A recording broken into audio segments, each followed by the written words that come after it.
It's Thursday, and you know what that means. It is IndyCar night on the Elite Racing Network. Hello again, everyone. I am Gary Gotza. Welcome to Round 8 of the Elite Racing League's premier racing division, the P1 IndyCar Championship. We come today from Phoenix Raceway for the fourth running of the IndyCar 1909.com 250.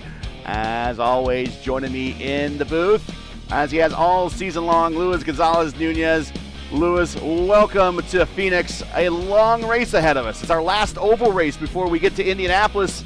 So I don't know what we could take from this race and Phoenix, or from Fontana and apply to Indianapolis, but this is the last warm-up on an oval they're going to have before we go to 500 miles on the big oval in Indianapolis. But before then, we're going to do two road courses. But still, final oval race before the biggest oval race of the year. Yeah, it's going to be the big one. So we already have the pre-test last race in Fontana, California Auto Club, when Alexis Newsom won the race, and today is the final, but it's a short track. But anyways, it's a last oval before the big one in the 60th running Indianapolis 500. So it's gonna be really, really excited with Tyler 40 on the pole so far for now, and it's not Alexis Newsom in the grid for today. And good thing Tyler did show up on the pole, because he's the primary car featured on the thumbnail for this race. So good timing there, Tyler. I appreciate that.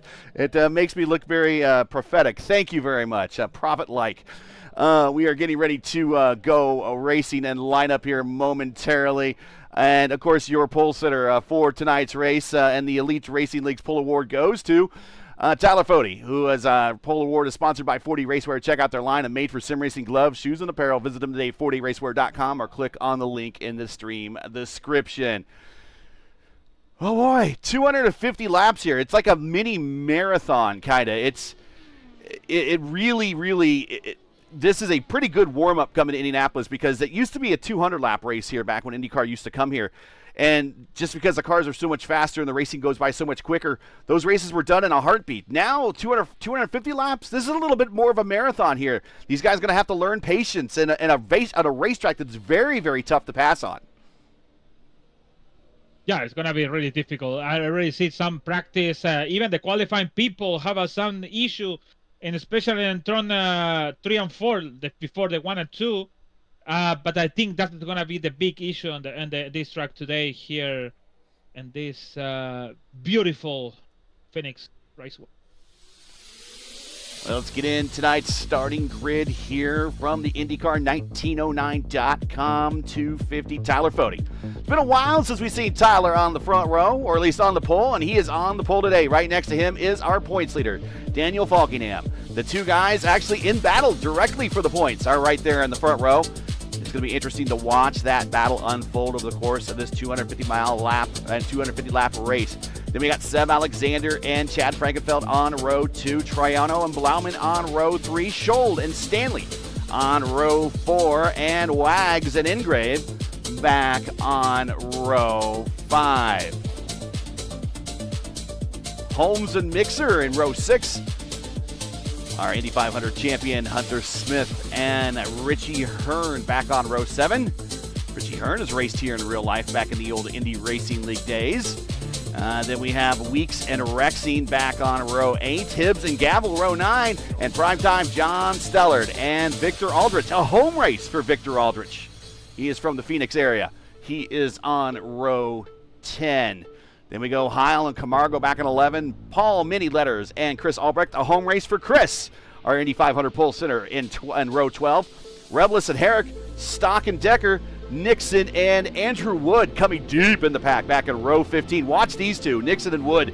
They definitely have the pedigree to come from deep in the field to a challenge for a win here. And we will get into IndyCar history here. It's not unheard of to get a win from starting in the back here at Phoenix in real life. It has happened before. Buddy Lazier did it back in 2000, started dead last and won that race.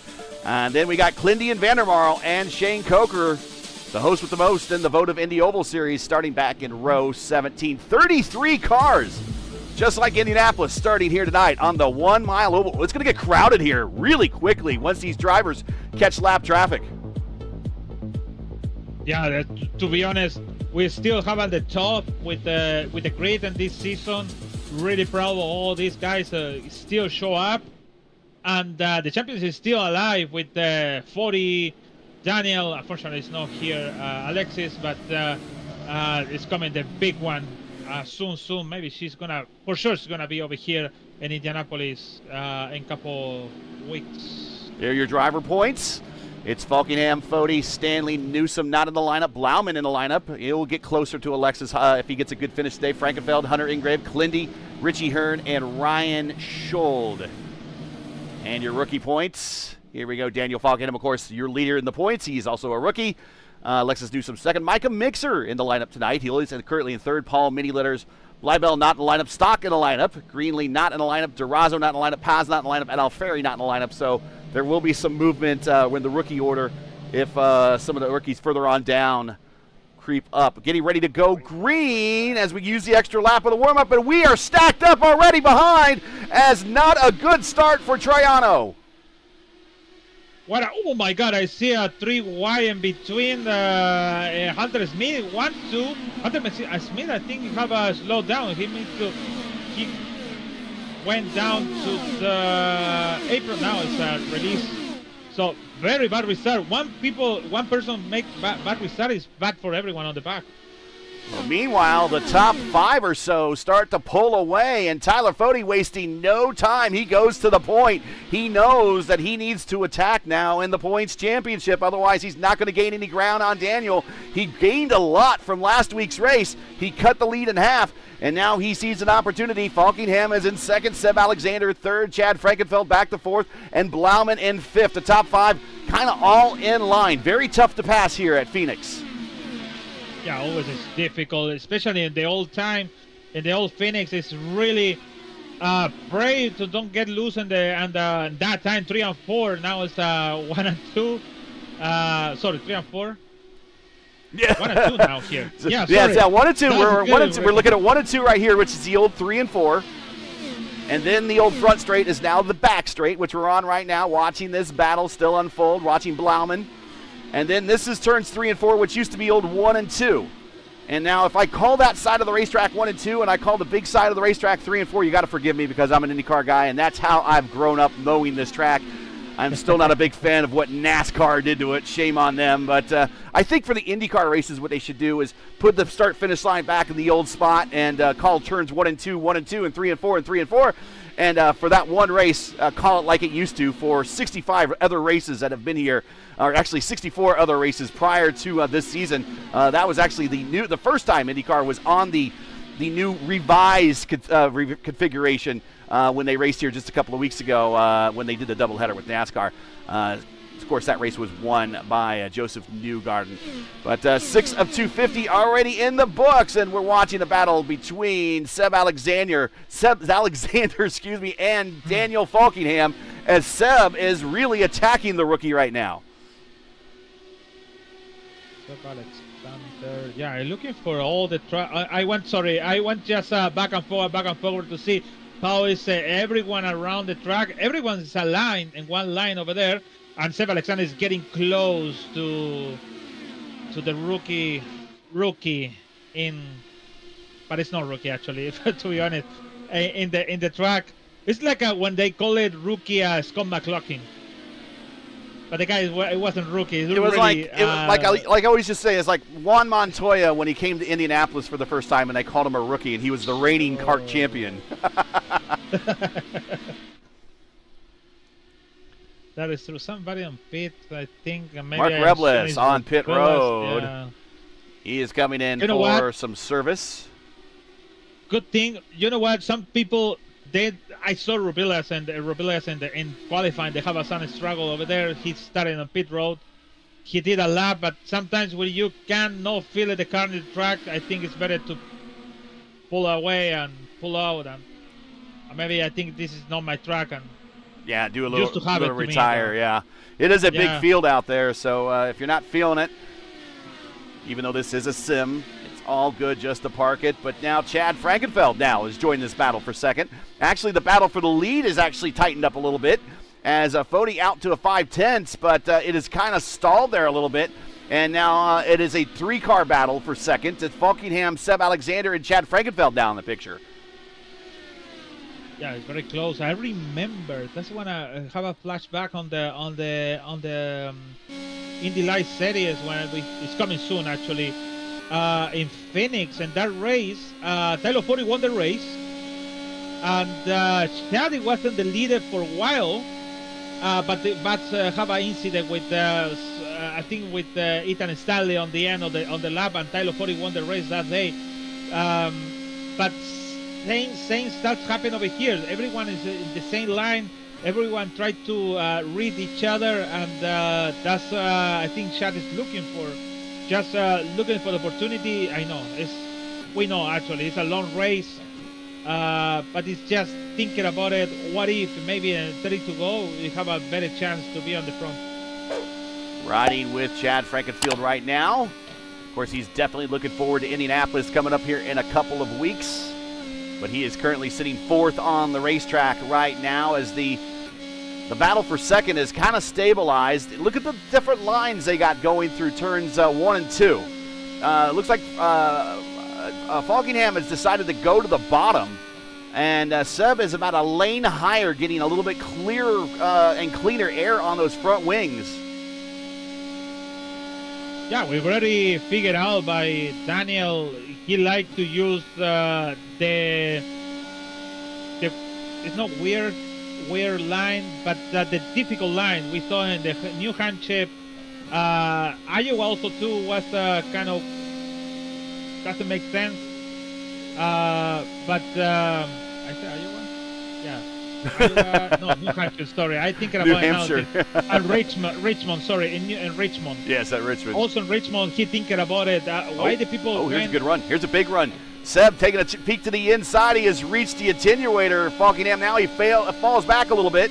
Now he's going to have to work on that run again. But yeah, I think he thinking about it, about the cup track. Sorry, the NASCAR car. I know it's different stuff, but he thinking about it. Maybe he can work better in that line than the regular line, like we used to use regular use in the IndyCar series. So you see Seb Alexander trying to. Oh, Seb sent it to the inside. Right. Oh, caution on the racetrack. Hello. Oh, oh my God. Justin Vandermarl is involved here, and Jim Herrick involved. In fact, Jim Herrick missing bodywork on his IR-18 Dallara. Let's take a look and see what happened here to this incident to bring out our first caution. Oh, no. They have a contact with Connor Nixon.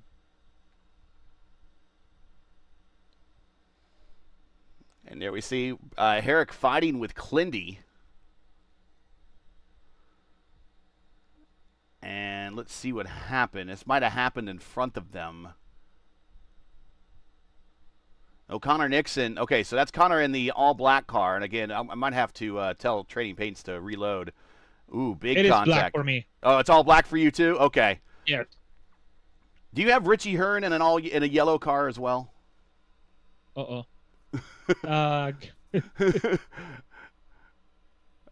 That's how it loaded in for me, unfortunately. We'll see. But I think everyone's paints for the most part. So we were under caution. No, it's blue. It's blue. blue? And black. Okay, well, we're going to have to do a reload here.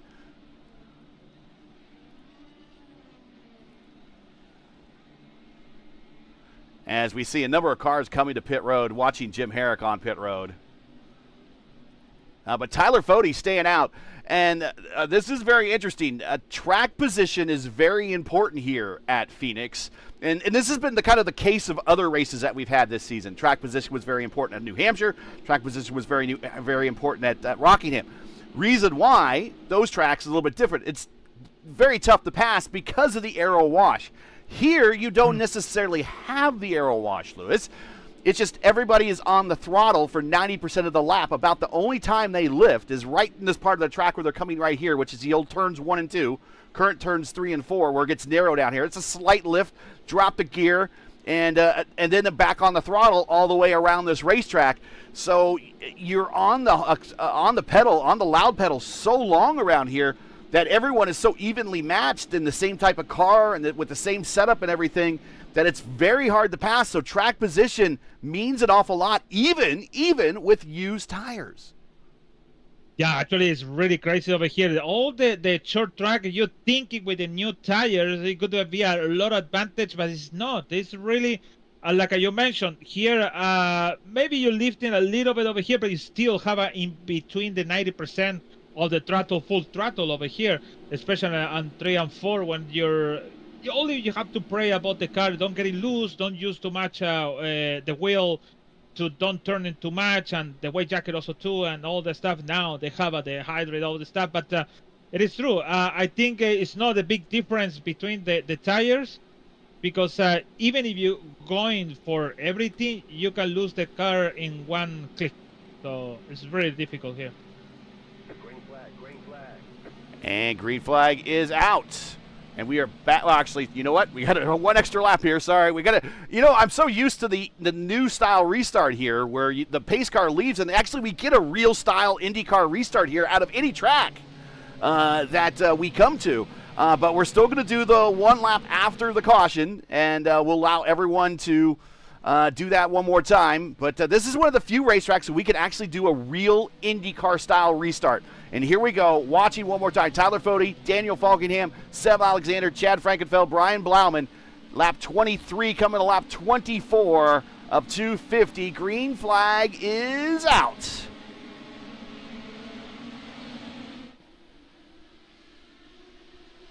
And my supplemental overlay is not working, so... Oh, no. Ethan Stanley. They have a good restart, but they wasn't. And now it's still... But you know what? Because all from... I think from 18? Yeah. From 18 to the first, they didn't come to the pit. So I think all of these guys are going to be on one line. Except even, I can tell you, Hunter and Graves tried to make the pass on Nigel Stock, and it's still difficult. It is really, really difficult to make the pass, even with the new tires.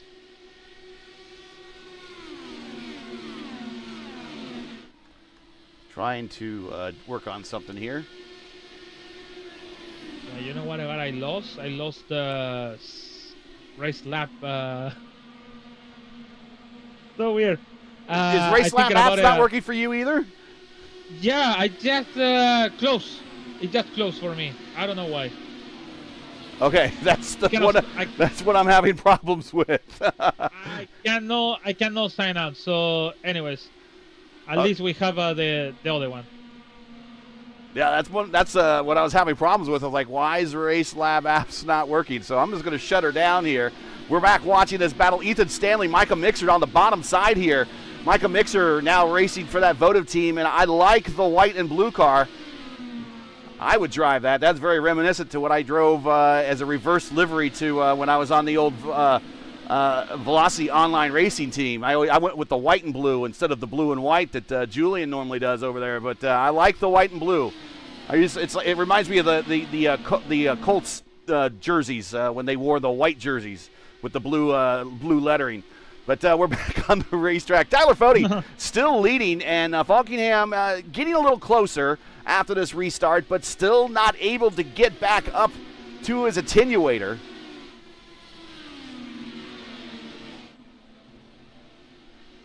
You know what? The weather condition is still the same. We have a one clown in the track. Look like it's. It looks like a night race almost. Yeah.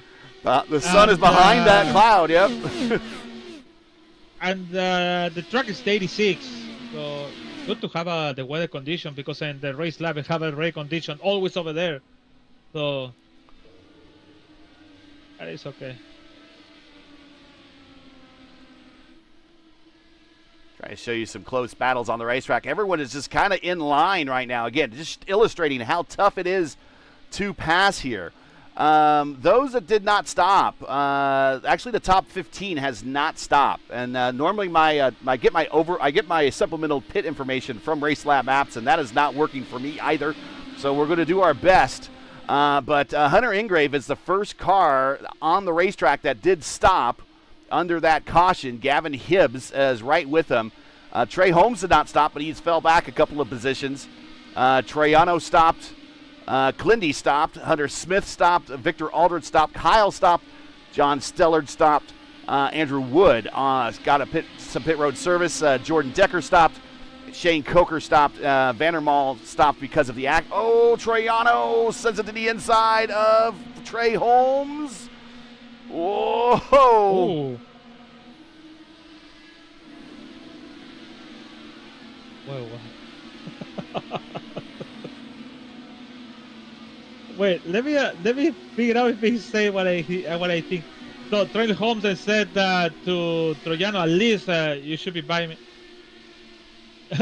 At least buy me dinner first before to make the pass, basically. So again, maybe Trey Holmes got surprised about the pass on the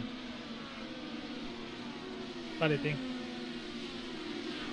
We do have Richie Hearn in the right livery now. And now we see Hunter Ingrave on the outside of Gavin Hibbs for a position. Camargo. Oh no, Camargo wasn't top 10. Nigel Camargo is out. 13. Yeah, he is. Looks like he has done a DC. Jim Herrick on pit road with a meatball flag. Troiano in a battle now with Hunter Ingrave, and he's going to try to get the position, and he does. So these are battle between cars that stopped in that last pit stop. Hunter Ingrave goes up wide to the wall, has the lift. That's going to open the door for Trey Holmes and Paul Miniletters.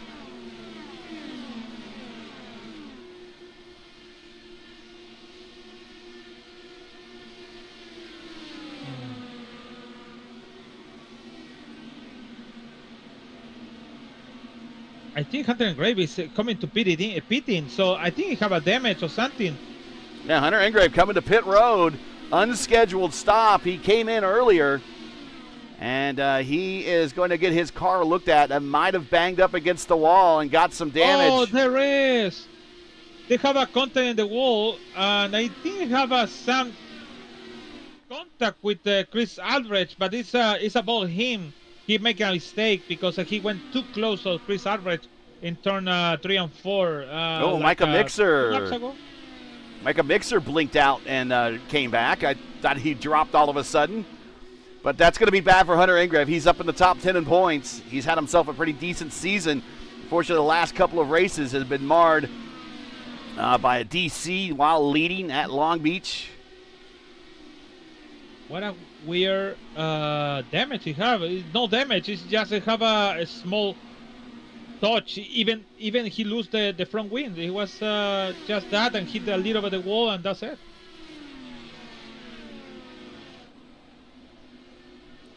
Between USAC, CART, and the Indy Racing League, and now the modern IndyCar Series. The series is raced at Phoenix Raceway, or Phoenix International Raceway, a total of 65 times. It started in 1964 and lasted in 2005, and again from 2016 to 2018, and then they returned again this season in 2026. Of course, your defending winner from the 2026 races, Joseph Newgarden. From 64 to 86, they used to have 2 races a year here, so this is why this racetrack has so many IndyCar races at it. This is one of the most raced at IndyCar tracks in history.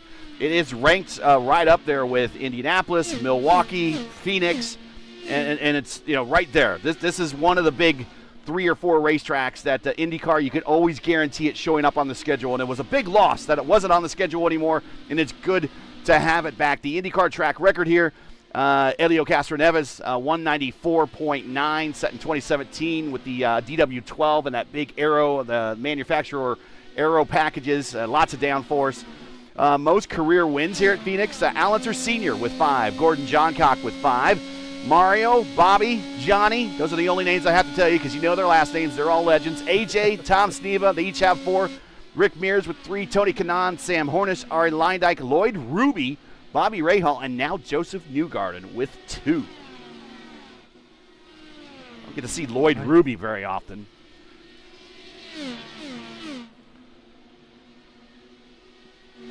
Richie Hearn inside of Ryan Scholl. Battle for position. This is back for 8th. Yeah, good to have Richie Hearn in position 8 and top 10 basically, with 5 spots in the gaining 5 spots. He's starting 14 and pretty good over there for the veteran car IRL driver. Should be no surprise. The biggest gainer on the racetrack right now, Clindy. There he is, one of the Oval Meisters. He is the Oval Series reigning champion. In fact, we have the last 2 Oval Series reigning champions in this lineup. We got Seb Alexander currently in 3rd. Clindy started from the back of the pack. He's in 19th. He's up 12 spots. And this is a type of race that's going to very much agree to his style. Long race and playing the long game. And he's going to have himself in a position. Whoa, he was up in the gray. It's like his car didn't want to turn. In 1 and 2, down the backstretch. But he's, this again, if he can keep his car in one piece, this is a style of race that is going to work well to his racecraft because he is definitely a long game player. Gavin Hibbs, Chris Albrecht. Chris Albrecht in the old Texaco livery from where he raced 2 weeks ago at, or was it last week? Gosh, it seems so far ago. Phoenix, or at Fontana. And that livery has raced here. That Texaco livery has raced here.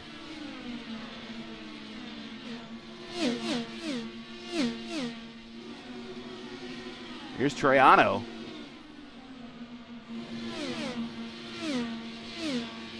Troiano, last time we came here in 2024A, albeit at the legacy version of this track, he finished 3rd to Adriano Pinero and Jason Brophy. So Troiano likes these style of racetracks. Chad Frankenfeld won the first race here in 2021A. David Porcelli won the second race we had here. Dave, of course, not in the lineup, but longtime community member. Give him a quick shout out for his win. This is the first ever race on this configuration, I believe, with the start-finish line at the where it is now. Oh! Hibbs into the wall.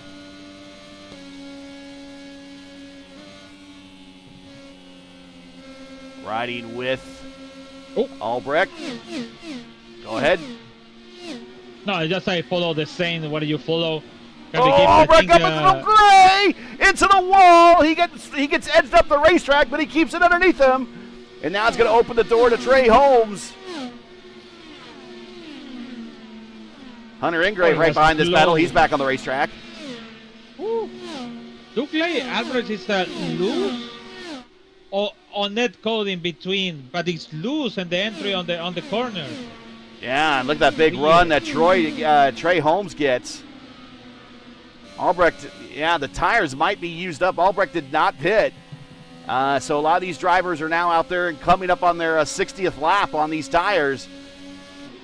Meanwhile, those that stopped, it might look pretty good. If we go on a long green run, we're looking at 2 solid different strategies out there, and those that stopped early might be in a good spot. Oh, Paul, many letters, and Albrecht battle through the dogleg right in front of Clindy. Maybe Paul forgot the car is in the right side, and Clindy's over there, and take 2 position for 1. And there's a big lift for Albrecht, and he might, you know what, at this point, come to pit road. He is slow on the bottom of the racetrack. Paul slices across his nose. I don't think Paul's too happy with him, but I think Chris Albrecht is fighting a wicked car right now. Micah Mixer, pit road, scheduled stop. So yeah, Micah is coming to the pit.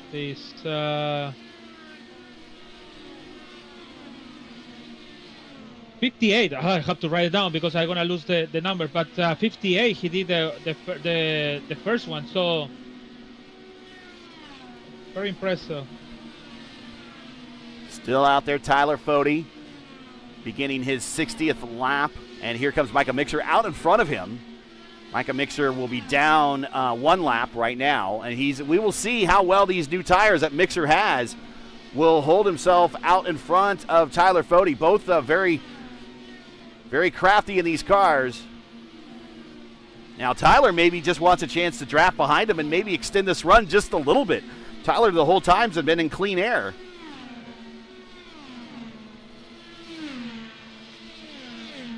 Yeah, it's a really now it's a point to have to defend it with this issue, and he did a pretty good job because he was really close on Daniel, and now Daniel's on behind. Chad Frankenfeld in pits now, actually. Frankenfeld, scheduled stop for Chad, former winner here.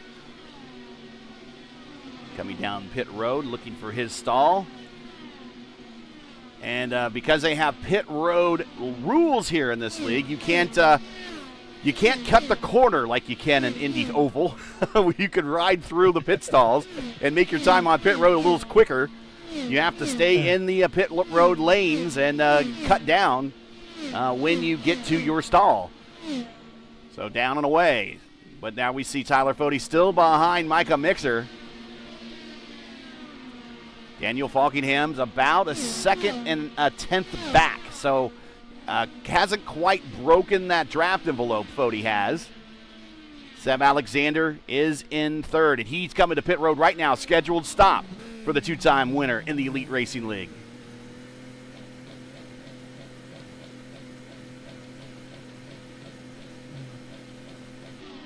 Also on pit road, Ryan Scholl right behind Seb Alexander.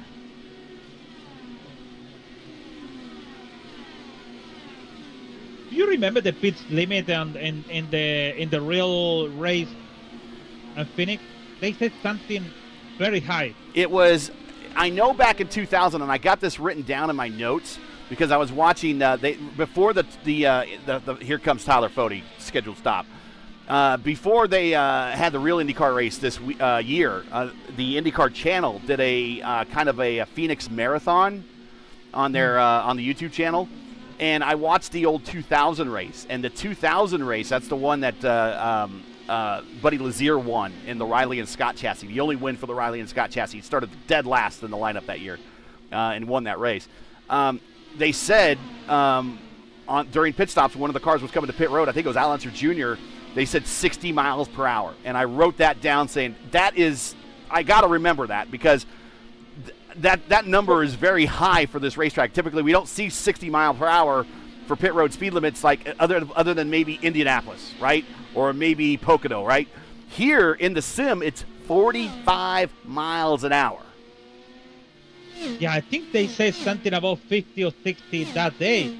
I'm not sure. Maybe I liar. Maybe I hear bad. But it's really fast, actually. And the way they're coming in is pretty fair, actually. Ethan Stanley on pit road. This is still on my wish list from iRacing, and I don't know if they can ever do it, is somehow allow variable speed pit road speed limits where if you have an IndyCar race here, you have a slider that when you set your session up and say, my pit road speed limit is I want it to be 60, and you could slide it up to that, or you could turn it off, like if you wanted to have an old school race here, like a Lotus 79 race, where they wouldn't have pit road speed limits, like turn them off entirely. It should be so cool, that man. It's just going to the pit in the full speed and brake, and try to brake your car. That is really cool, man. I remember there were days that they had no pit road speed limit here, and here and at Indianapolis, they would just come barreling down, and then they would just slow down finally before they got into their stall. Gavin Hibbs is your leader now. Gavin is among those that stopped early. He is now 52 laps into his current stint. And if you keep trying Race Lab apps, if anyone's trying Race Lab apps and they're watching also on the sim as well, let us know in chat.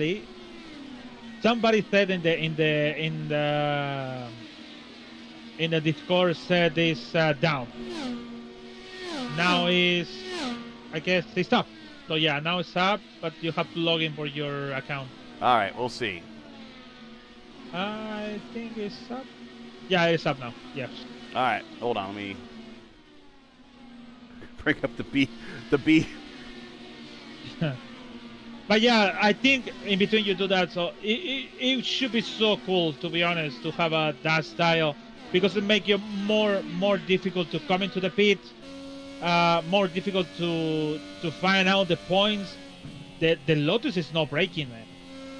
Maybe it's breaking in the road course, but it's not breaking it over. It's not breaking at all. So, wow, Shane almost went to the wall. And to have that stuff, it could be really, really cool for the league. They're running the Lotus 79 and even the Lotus 49. Some leagues used still have the Lotus 49 in the sim. So, but could be a good note for leagues, iRacing stuff. Try this again.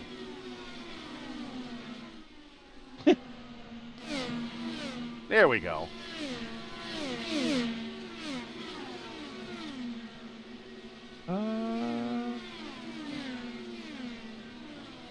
Wait, what? I don't know why they show me. I have the pro. I don't have the pro license in the. Oh my god. This is on the fly production, folks. So sucks. Gavin Hibbs still your leader. Toronto second. Clindy, I told you, watch him. He is up to third now. In a different strategy, we have two different strategy with the from 12 to first 1 to 12. It's A. And the B is with Daniel Faulkingham leading. Yeah, Daniel Faulkingham on that pit stop exchange, and this should not be. We should definitely tell everybody about this. He is out in front of Tyler Fode, and he stayed out longer. Tyler Fode came to pit road sooner, so a little bit of a overcut. I think Fode was involved in some lap down people around that make it. Daniel passed him in the pit road. Okay. To be honest, and I should be find a way. I found it when I see coming in. Yeah, they're still having problems with Race Lab apps because it's still loading. I've signed in, but it's still loading. Actually, I found it. And Daniel exited the pit road on front of the Tyler Fode. So yeah, he was. Because maybe Fode was in. Here is Daniel Faulkingham. We got him on your screen. He was on the pit road. He was in the lane for 41.4 seconds, in the box for 9.4. Tyler Fode on the lane for 43.4. So he was on the lane 2 seconds longer, and almost a second longer in the box. And there's your difference on the racetrack. Yeah, Clendy called for pit now, actually. Clendy coming to pit road. Lap 84 of 250. If you enjoy ERN's coverage of the Elite Racing League's P1 IndyCar Championship and respect the stream, please do us a solid. Make sure you support us by subscribing. And while you're at it, don't forget to smash like and click the bell so don't miss it on future ERN broadcasts. Today's fourth running of the Phoenix 250 is sponsored by IndyCar 1909. IndyCar1909.com is a website dedicated to the latest IndyCar news, sim racing, historical retrospective pieces, and home to the Turn 4 broadcast. Visit them today at IndyCar1909.com. Like them on Facebook. You can also follow them on X and Instagram. You can subscribe to their channel on YouTube, IndyCar1909.com. IndyCar's past, present, and future. All the links you need are in the description. Waiting for Gavin Hibbs to come to pit road. I wonder if Clindy's doing a little bit of an undercut here. He came in a little bit early, but he's also racing pretty hard out there. John Stellar have a black flag for speeding. John Stellard, a new driver for that votive team. Primetime John Stellard, and he is going to get a 40. Well, he's actually going to get his pit service, and then he'll have to do a drive-through penalty. This is not a 40-second hold here. Oh, that's unfortunate. Gavin Gibbs have a black flag. Gavin Hibbs, our leader, coming to pit road, speeding. Unfortunately, you know what? This is the issue. Maybe you're gonna see unfair and unfair, but this is the issue.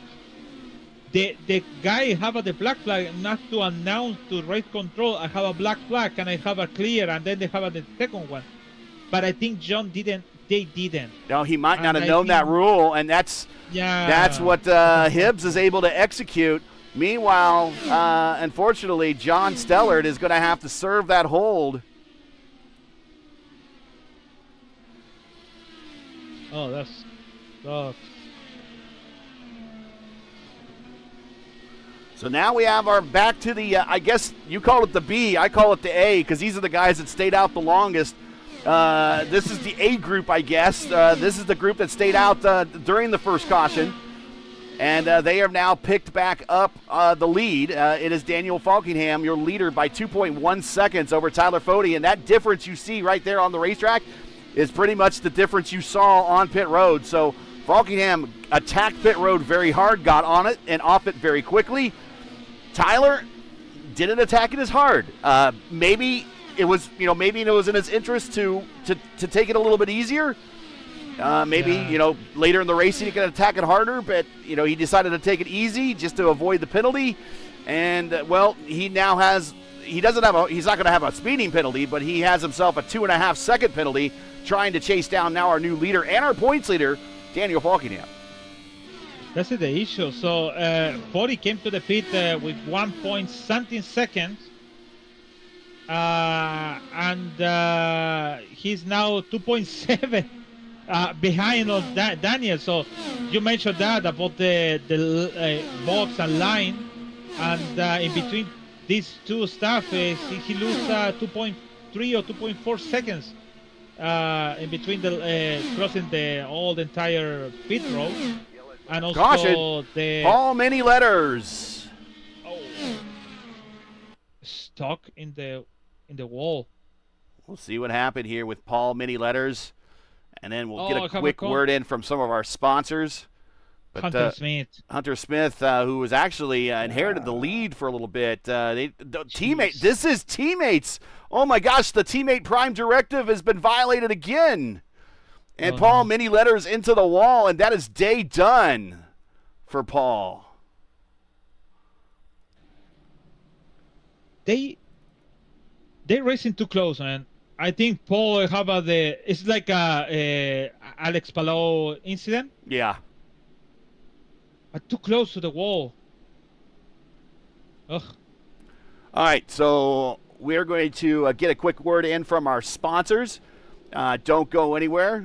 We'll be right back. We're under caution, lap 93 of 250. This is the IndyCar 1909.com 250 from Phoenix Raceway.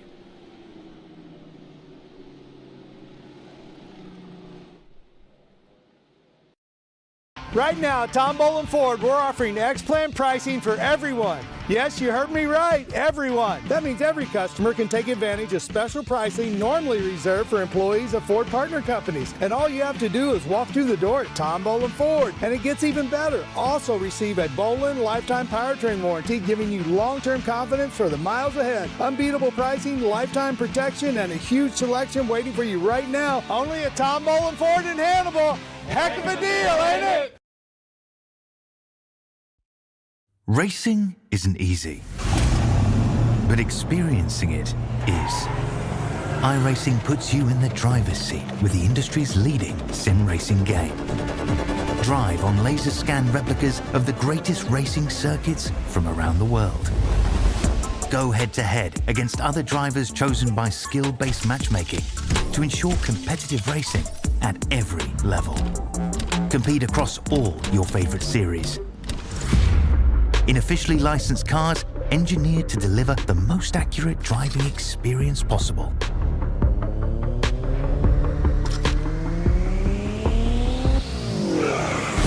Join a race or host your own with players from across the globe.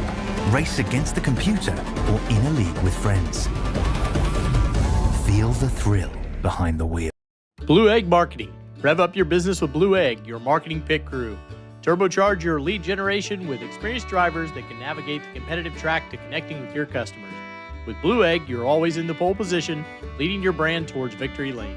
So don't spin your wheels, accelerate success with Blue Egg, fueling small businesses to win big.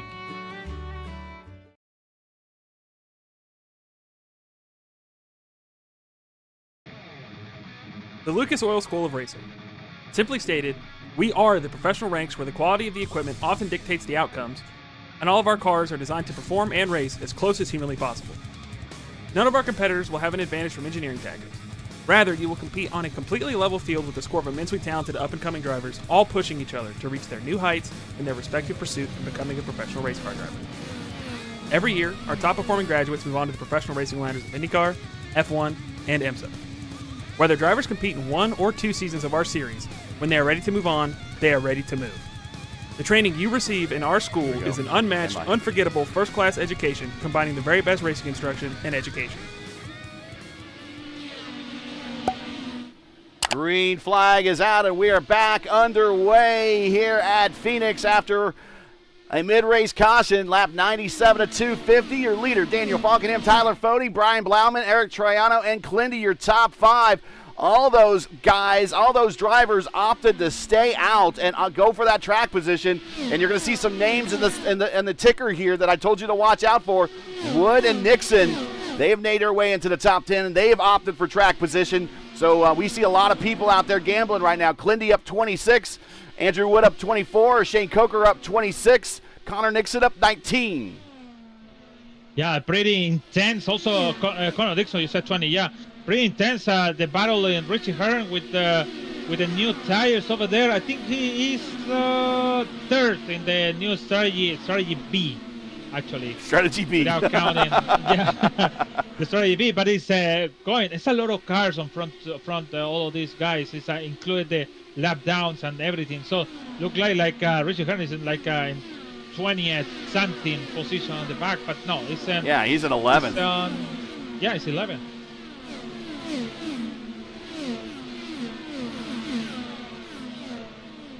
case you're wondering, this is the 35th time between of all the ERL series that is on the ERL family of iRacing leagues. 35th time we've been to Phoenix. Notable winners from other ERL series in tonight's lineup. Chad Frankenfeld has wins in the Stock Series and Grand National Series. Tyler Fode has won in the ARCA Series. Ethan Stanley has won in the ARCA Series as well. Matthew Weeks has won in the Grand National Series, and Tyler Fode also multiple winner in the Grand National Series as early as 2024B. So a lot of previous race experience by some drivers in the lineup right now, battling it out. Right now, actually in this pack, there is Matthew Weeks. He is working his way up. I'm not sure how much of the stock car knowledge that they pick up from other series helps here, because the IndyCars race much different at this place, but experience is still experience. And I say it all the time, iron sharpens iron, and the more that they get experience-wise, and especially in this car, the more it's going to pay off for them. So watch this battle in front of them, this battle between Stanley Hearn, Mixa, Ryan Schuld, and Matthew Weeks. They're all in different lines on the racetrack. Look at that. Yeah, Richard Hearn choose the wrong line, and now he lose basically 4 positions.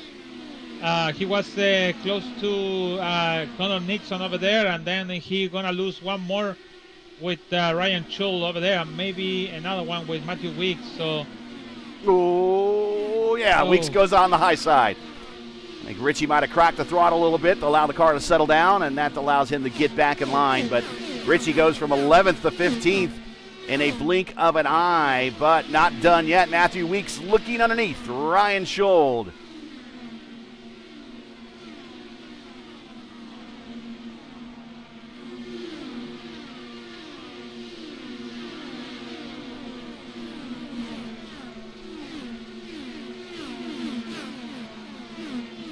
still the sun. Yes, it is. The sun in 1 and 2.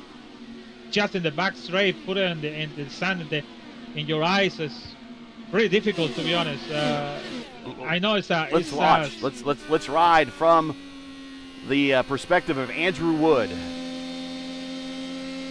in the grocery go-getter wood side paneled car.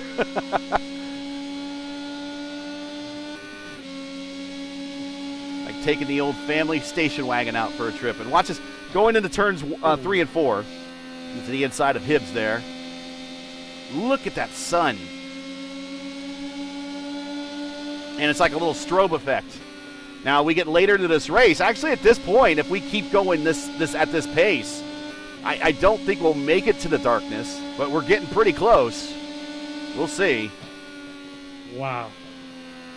Well, for sure you cannot go to the cockpit, but in the cockpit is worse. So I know people use three screens. The sun is pretty about big, but if you use a small monitor or whatever, it's not really, but still something bother you a lot when you come into the. I would imagine if you were in VR, that would be pretty intense. Oh. Yeah. Neki offered me a VR. I said, "Oh, I can give you my VR. I have like a 3 or 4." I said, "No, I can't." I said, "Why?" Because I have this issue on my eye, so I cannot have too much light in my eyes. Oh. Because after that I start to have a migraine. Oh, okay. For 3 or 5 days, it's really intense. So there are some advantages to racing in VR. There are some disadvantages. Whoa, the car on the outside, Colin Heil, got loose there through the dogleg as Andrew Wood goes on by. The biggest advantage racing in VR that I believe is on road course races, you can actually look down and see the apex, which any help for me on a road course is good because I'm awful on road courses. You know what? But the other thing that I like on VR, that if you get damage on your car, you can actually sit up in the seat a little bit and you can look out over the front of your car to see what type of damage. You could there's no way you could do that in real racing, but only in VR you could do that. It is funny because Neki used to have a Twitch channel, and the guy has I think I have a damage, and he's standing, and he's like, let me see. And you can see the VR, so the screen, taking the front wing or the side pod or whatever to see if you have a damage, and he can check if you have a damage and say, "Oh, I have a damage." Okay, whatever. But it's really, really crazy that stuff, to be honest. Clindy has caught Brian Blauman. This is a battle for third. Blauman, the black car in front of the Pink Panther. Unfortunately, the Blauman is stuck behind a little lap traffic right now, and that's Justin Vandermarl, who is 1 lap down and he's got pace right now. But it just shows you that how hard it is to pass here. Vandermarl, I think he got into maybe just a little bit of car damage early in the race, but still showing quite a bit of pace, and it just shows you how hard it is to pass here, even when a car you're racing somebody might be down like a tenth.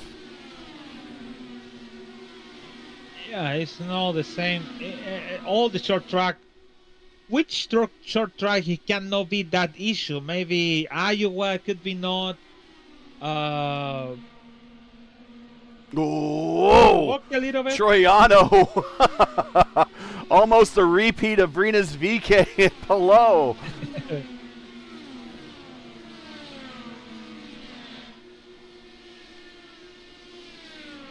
Ryan Scholl, Ethan Stanley battle back here.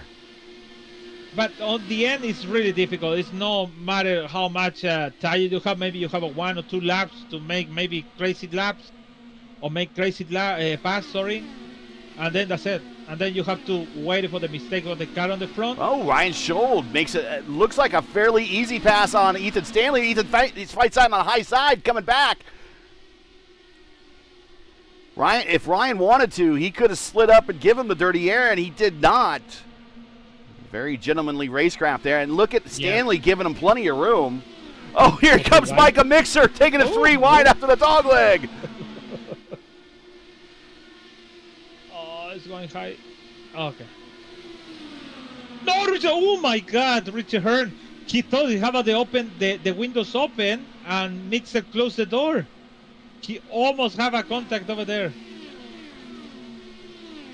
Going back up to the battle up in front. There's Scholl and Ethan Stanley. Ethan's your pick for the championship. Still in the running for it. Oh, look at Matthew Weeks come from nowhere. High side. He's going to clear Schold. Move the Cup Series champion up to 12th.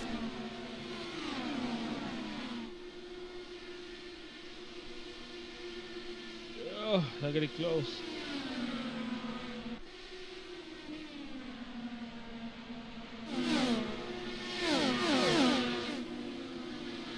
He must don't leave the inside. Don't. Yeah, that's a good thing. So now he sent it all dirty air. But the thing is, you send the car, you make the pass, but don't even try to leave the inside. Sorry, the outside to the car we want to pass you. So, by the way, they did a good job too. And now it's 11. Ryan Gavel gets by Richie Hearn.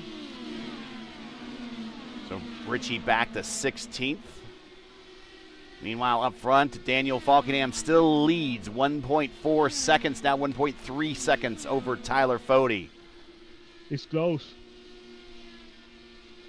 Very close. It was 2.7, I think. Yeah. Well, we had they shrunk it up because of the caution. But he has not been able to reel him in very much since the restart. He's just kind of making laps back here.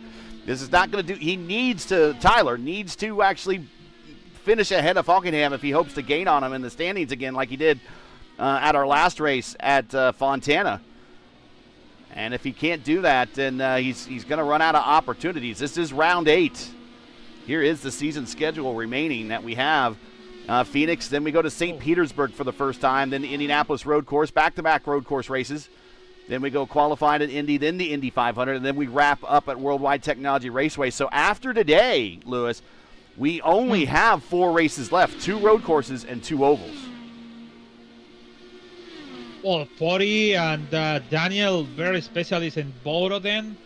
I know Indy 500 is it's open for everyone. It's open for surprise. It's open for no something we see every time. So I don't want to count Indy 500 like Tyler Ford is gonna win or Daniel Faulkingham is gonna win, because first of all they need to qualify, and then we have to talk about who have the best chance, all that stuff. So, and then the getaway on the end. Tyler Ford, I think, have a better chance because they have a best performance seen so far. Well, for sure, have a bad luck in the last season. But what if maybe they have the finally the last race of the season with the close margin between 2 drivers for the championship? Well, remember a couple seasons ago we had 7 drivers, as many as 7 drivers coming into the final race of the season that had a mathematical chance. But really, it kind of boiled down to Adriano Pinero and the top guy at 3 in the standings, which was Fode, the Pinero, and Ethan Stanley, and it just worked out that Pinero got the win there. But we came into the final race of the season with 7 drivers. But remember, the last race of the season used to be double points. It is no longer double points, I believe. It's single points. Indianapolis, not double points anymore, but you do get points for qualifying. So points are going to matter. And also points matter going into qualifying at Indy here in a couple weeks. The higher you are in the points, the earlier your opportunity is to go qualifying in Indianapolis with more favorable track position or track conditions. Brian Blauman, scheduled stop. Yes. Sorry. No, yeah, I'm going to say the same thing about Brian.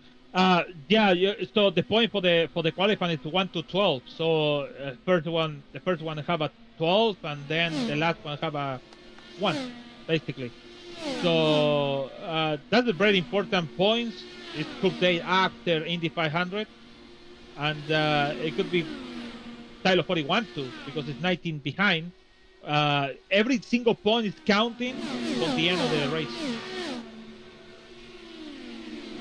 Back to this battle for 9th, 10th, 11th, 12th, 13th, 14th, 15th. They are all together. I mean, throw a blanket over them. This is all live fire right here for positions.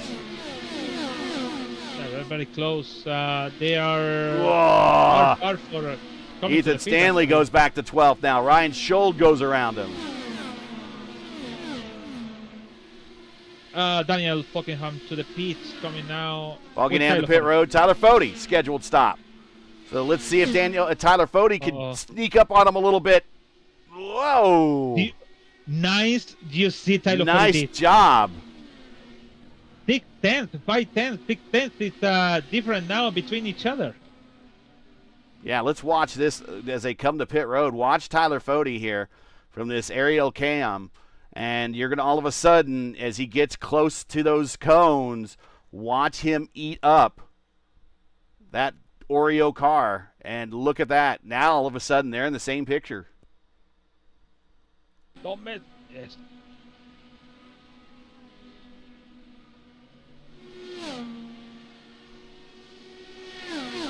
Waiting for those last precious drops of fuel. That's it. It's you know, when you're in the car and you're racing somebody on pit road and you can see them and you get dropped, right? And you're like, good, I'm done. Go, go, go, go, go, go, go. And you're like, waiting. Disconnect. But he put more fuel, I think, Tyler Fode, to go to the, no, I said to the end, but maybe make more laps over there. But Tyler, Daniel, it was in that mess for one spot in the, what you mentioned, from 11, 12, 15, something like that. So yeah, he's right. I'm trying to get a good camera shot of. Do we get a good camera shot? Yeah, there's Faulkingham. So he got out in front of this is the battle we were talking about, 11th, 12th, 13th, 14th. He came out in front of that. Unfortunately, Tyler Fode, he's behind that, so he needs to get through all these cars. So he did not want to see all those cars come around turns 1 and 2 when he was exiting pit road because he was going to pop out right with them. Yeah, that's the best example where we talking about the tires. It's no matters about in this track because Tyler Fode have a new tires with 2-3 laps, and if he cannot make the pass on the car on the front of him is Victor Aldrich with 56. He's still side by side. He cannot do nothing else. Clindy is your leader now. He picks up the lead at lap 1 a little bit earlier than 142. We're at 142 right now of 250, coming up quickly to 100 laps to go. Everybody still has another stop after this coming up. Eric Troiano is in second. Chad Frankenfield is in third. Troiano, Frankenfield have finished on the podium here before at Phoenix. Seb Alexander in fourth. Matthew Weeks now up to fifth. Connor Nixon in sixth. Ryan Schold in seventh. Ryan Gavel passing Ethan Stanley. Ethan's having a hard time out there. He is back. Ethan is currently in eighth, but he has been plus or minus one position the entire time around this group, but just finding it tough going out there. This is how tough it, how it is to pass out there. Richie Hearn almost into the wall on the dog leg.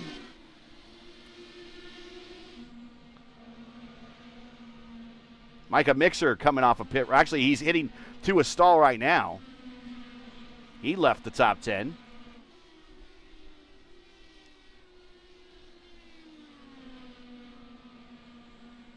We have 38 different winners in the Elite Racing League history. We've had 3 first-time winners this season, Alexis Newsom, Daniel Faulkingham, and Matt Wagner. Here comes Clindy. He has 1 win to his credit. As in the doubleheader at Texas last season. He comes to pit road, former Rookie of the Year here in the series. Looking for a strong performance here today in the top 10 in points. He hits a stall, goes up on the jacks, getting a new set of Firestone Firehawks, and a full tank of Shell Racing fuel. Clindy's over there, yeah. If you're just joining us, this is the Elite Racing League's, Elite Racing Network's coverage of the P1 IndyCar Championship, the 4th running of the IndyCar1909.com 250. Coming to you from Phoenix Raceway. We've now completed 148 of 250 laps. Make sure to smash the like button, subscribe to the channel so you don't miss out on the next race. The next time you see us on ERN will be in two weeks as we return to the street courses and head to the streets of St. Petersburg, Florida for the very first time for the inaugural running of the new Track Record Podcast Grand Prix of St. Petersburg. Coverage starts at 7:45 p.m. Eastern Time right here on the Elite Racing Network. For us on P1, our next race is tomorrow night for Round 4, Season 4 of the AMA Archway Industrial Truck Series. As they head to Darlington, start time is 8:20 p.m. Eastern Time for that. That's what's next on P1, so you can subscribe. The link is in the description. Back up front, Eric Troiano coming to pit road. As he's in a half a, he's in a, I guess now, is that a half a, let's see, that's one side of a Penske livery and another side of a Penske livery, right? Coletto, is that the Brazilian driver he has? Drives a kind of a Brazilian-looking car, and then of course AJ's regular driver also will have the USA car at Indianapolis. I don't know if he has the Indianapolis car all the time.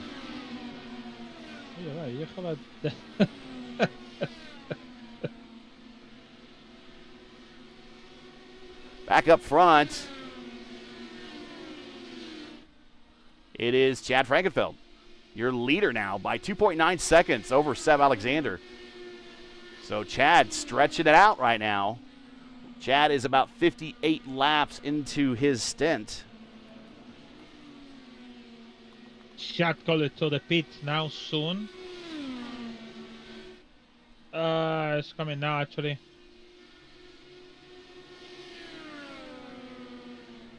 Next time by actually. Yeah. Santino Ferrucci. Why could I not remember his name? Sometimes the mind just goes blank and you don't understand why. Well, there you go. But we are watching Chad Frankenfeld. Sometimes you have the name. Sometimes you have the name in your tongue. Yeah. And you cannot say that. Yeah. Because, don't know, things happen. Very close. Kyle Collette. Gavin Hibbs. Yeah, Gavin Hibbs came in, but Gavin's still down a lap and recovering from that penalty. Also coming to pit road, Justin Vandermarl, who's had a contact earlier in the race. Now, Kyle Collette has the Brazilian kind of, but it's not the first Brazilian ever to drive for AJ. AJ's had other Brazilians drive for him before. Andre Dare, who won a race for him at Kansas, drove for him before. So, Ayrton Dare. Seb Alexander now picks up the lead. Now, Seb still needs to pit again. He is 62 laps into his current stint. In fact, let's bring up the since last pit. Here we go. You see everyone down the Wagner is at now down the Wagner is 62. Here comes Seb Alexander off of turns 1 and 2. The old 3 and 4. Also coming to pit road is Matthew Weeks. So Ethan Stanley now, by just staying out longer than everyone else, picks up the lead, and we got a caution on the racetrack. I'm not sure where. Nigel. Who? Victor Aldrich. Victor Aldrich. Oh no! In the home race for Victor, he's got a little damage on his front nose. We'll see what happened. Oh my goodness! 3 cars involved. Hunter Smith and Eric Troiano. Eric Troiano loose on the corner. So let's see what happens. This is happening at the turns 3 and 4. They're hitting the start-finish line now, going through the dogleg, and some type of contact to the rear of Troiano's car.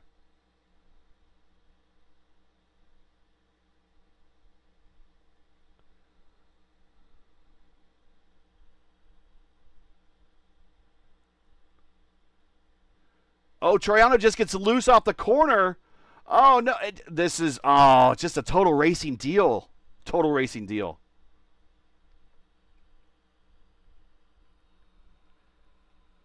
Yeah, it was really loose. Eric Troiano in the corner.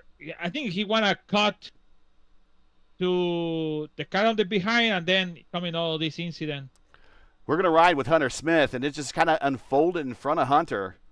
And we see Troiano turn in, and then the car just kind of wants to turn a little bit more for him. And he goes to the bottom. He starts cutting the corner down, and the back end comes around. Kind of reminiscent a little bit of that Dennis Hauger Rasmussen incident that we saw at the real IndyCar race. Just the back end just kind of does a lazy spin, and unfortunately, in this case, where Rasmussen avoided the incident, in this case, because again, just the closing rates of these cars, just a little bit of a lift, and all of a sudden the car has another car in the back of them just by lifting a little bit. And that's going to be painful for Hunter Smith. He was up in the top 10. Yeah, that's true. I'm gonna tell you the big lose on this yellow flag style of 40 now since 11. You're gonna make it wave around to back to the lead lap. But I think also I don't see Clendy is a big lose because even with the starting of 31st, he's on 10. But I think Tyler 40 with all the race in the second place, top 5, top 3, and whatever, now it's in 11. So we're going to go green next time by. Green, green, green. As Faulkingham is your Alexander. leader. Seb Alexander is second. They came to pit road at the same time. Actually, they didn't. Sorry. Look at the Faulkingham, 24 laps. Alexander came in only 3 laps ago, and he has popped out in second spot. Weeks is the same on the same strategy. He came in at the same time as Alexander. That's what I meant. Rexing in 4th, Ingrave in 5th. So Hunter Ingrave having problems early, and he's back in the top 5 as we're getting ready to go green here at lap 162.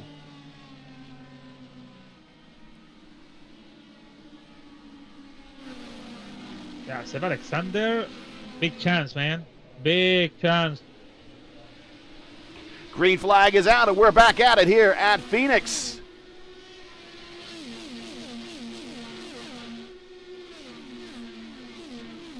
It is Faulkingham, Alexander, Weeks, Rexing, Ingrave. Weeks and Rexing side by side. Easy for you to say really quickly.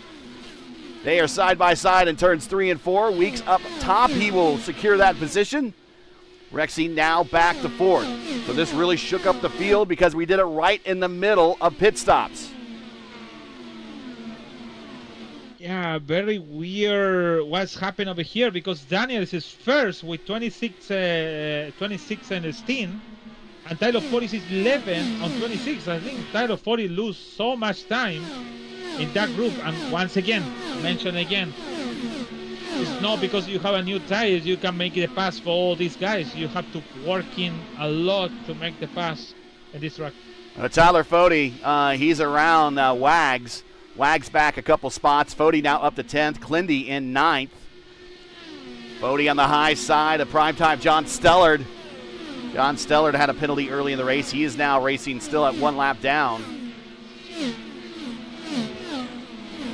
Fode around those guys. Now he approaches Clendy.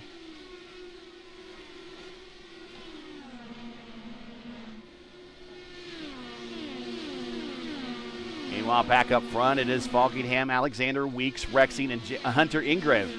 He has worked his way back in the top 5, and I gave him a shout-out just a little bit ago, Lewis. At one point, he was coming to pit road with damage.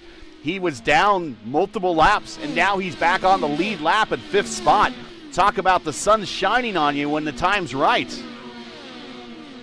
Yeah, that's what really impressed on Hunter and Ingrave. And to be honest, maybe if he finishes in top 5, like he's doing now, for me it's a victory, man. With all the incidents he covered today, could be really good result for him and finish on 5th. But if he finishes top 3, it's like a victory. Caution, Richie Hearn. Backwards into the fence. Let's go back and see what happened with Richie Hearn here. No, it's not. So we go from the aerial cam. There's Wags up top, Vandermeer down in the bottom. Wags is staying well off him, and oh my goodness, the door just shut. He ran out of room, and Wags in the wall and Hearn in the wall. Oh my God! Here, watch, Nice, and again, look at the sun and how blinding it is. There goes Micah Mixer on by in the blue and white car in the bottom. Wags races with Richie Hearn on a regular basis, so he's trying to give him as much space as possible. And Vandermeer comes up a little bit. I don't think Vandermeer meant to come up that much. And I think Richie gives him a little extra room and didn't realize that there wasn't as much room on the high side, and just one of those racing deals, I think. I think I can tell you, it's the scary about the Justin is in the 3Y, and about the I have to give you space, but he forgot his wax in the right side of him. So race deal for sure. Okay, we're going to take a quick break here and get a word in from Worldwide Technology Raceway. We'll be right back. We're at lap 170 of 250 of the IndyCar 1909.com Phoenix 250. We'll be right back. Don't go anywhere. Tickets are on sale now for the 10th Bomarito Automotive Group 500 at Worldwide Technology Raceway. Sunday, June 7th features 3 huge races. The USAC Classic, Firestone Indy next, and the only Sunday night prime time NTT IndyCar Series race. Enjoy a weekend of cars, concerts, camping, food, and fun. The stars of the Indy 500 are coming to St. Louis. Get your tickets now and save big at www.raceway.com. Tickets are on sale now for the 5th Enjoy Illinois 300 at Worldwide Technology Raceway. September 11th through 13th brings a full weekend of action with the NASCAR Cup Series, NASCAR O'Reilly Auto Parts Series, and St. Louis's biggest music festival, Confluence. The stars shine on and off the track, and your ticket gets you everything: cars, concerts, camping, food, and fun. Don't miss it. Get your tickets now and save big at www.raceway.com.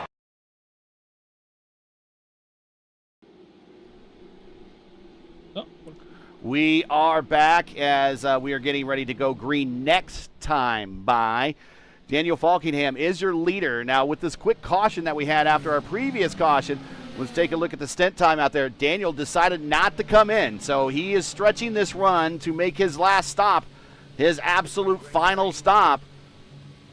And Alexander is in second, Weeks is in third, Rexing fourth, Ingrave 5. Now, we got Trey Holmes, who is making his first start in a while. He's worked his way into the top 10. He's in 6th. Ryan Gavel, former winner in this series, is in 7th. Ethan Stanley, up in the points battle, is in 8th position, 13 laps into his stint. Then we got Clindy, who has also stayed out for some track position. He's in 9th with 25 laps into his stint. And then Tyler Fode, 35, same as Faulkingham. Remember, those two came to pit road together. Go ahead. Race lap is up. Okay. Race lap is up again. Yeah, all right. Just in case. Richard Hearn very upset about the incident. Very upset with Justin, I think.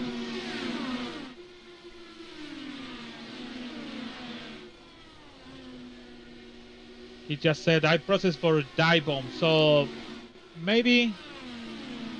Well, when we're talking about dive bomb, it's like when the guy braking next to you, and maybe that.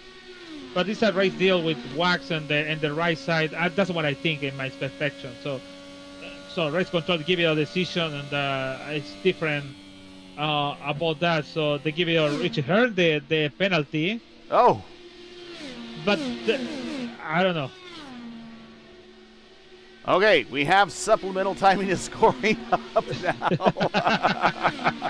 Now, they don't have any of the pit numbers, so this is going to be, we're doing our best. We'll know that for a lot of these drivers, their next stop is their last one. It just depends on when that stop is. And for Faulkingham and Fode, who book in the top 10 right now, they have to stop earlier than everyone else. Mm-hmm. Probably in the next 30 laps or so. But even at 30 laps, that gets them into the 250 range, into the 200-plus range, and we've seen them do 50 laps on a stint here. Originally, and I was looking at forecasts for what stints would be here, and really a 4-stop or a 3-stop is ideal. A 4-stop is actually 50, 100, 150, 200, and 250. Just nice and even like that. You could go a little bit deeper if you have some extra cautions on a 3-stopper. 3-stop window opens at 62. The next stop for you is about lap 124. The next stop after that's 186. The next stop after that's the end of the race. So really, if these guys can make it 60 on a stent, and they'll need some caution, their next stop coming up is their last stop for these, for at least Faulkingham and Fody, who has now worked his way up into 8th. Yeah, Tyler Fody have a 42 with Daniel. They only have a 2 stops. But Clendy have 32, but they have a 3 stops. So, well, he came to pit road very early, and then he's kind of pitted with the cautions kind of at that point after. So that's kind of how he has the extra stop. Same thing with Stanley Weeks, all those guys. A lot of them, they were in the back of the pack when they on that early caution, and they made that early stop. Now Tyler Fody and Clendy, this is a good battle. That's a good battle. Actually, Brian Bloman, they have 48. I think it's going to be short on that. He must come into the pit soon. Tyler Fody in front of him as Ethan Stanley trying to help him out. Oh, and this is a tag team event. We got Hunter Ingrave, who is a teammate of Clendy, and then we got Ethan Stanley, who is a teammate of Fody. And if they were swapping positions, they would be giving each other aero wash, but they're actually helping each other down the straights. Oh, Clendy sends it to the inside. Oh, just not enough momentum down there. Sunset here in the desert. Normally we have a showdown at sunrise, but now it's showdown at sunset. Oh! Ethan Stanley having to take a little evasive action off of corner number 2. Oh, no! Oh, goodness! No, makes contact. Very reminiscent again of Alex Palou and Rena's VK. Now is Clendy hurt? Oh, no. Oh, Clendy in the wall again! Now, this is a hard part for Clendy. You got to stay composure. He's probably not, he's a little upset. Banging off walls at this point in the race. You can kind of see the end of the race now in sight. Oh, he's in the wall again. Oh, no. Oh, my God. And he's trying to get to the inside. I think he needs to come to pit road.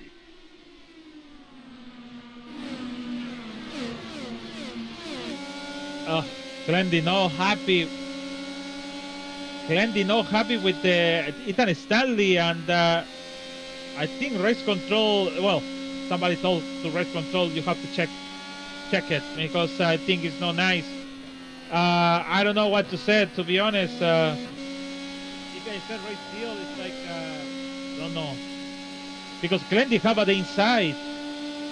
He have the outside. Sorry, the inside of the Ethan Stanley. There should be Ethan Stanley read or hear about the outside car, and they have a contact. I don't know if it's contact for caution. Caution, and we'll find out what happened on the racetrack. Not sure who it was. It's not Clendy. Not Clendy. Who was it? Oh, there is. Found it. Richie Hearn. Oh, Richie Hearn again. By cells, losing and turning. So he might have had a damaged car to begin with, and he's right behind Faulkingham. And I think we just see the back end of his car come around on his own, which maybe indicates probably some damage there or something. And unfortunately, he does a very nice, well, I thought about doing a Danny Sullivan spin, but he does lock it up, keeps it off the wall. But unfortunately, it's going to be enough criteria to bring out the caution once more. And now we have a very interesting call for the leaders. They're coming. I would imagine they have to come to pit road. Yeah, everybody's coming to pit road. This should be final stop for everybody. And this is going to be at the extreme range of, I think, if we go green from here on out, 60 laps is a bit of a push. So I don't know how we're going to do this. This is going to be interesting.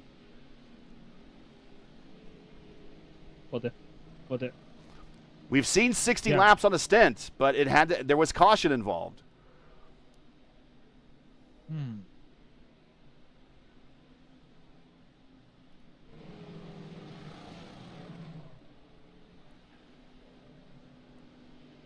A number of cars have stayed out. Eric Triano stayed out to get the wave around.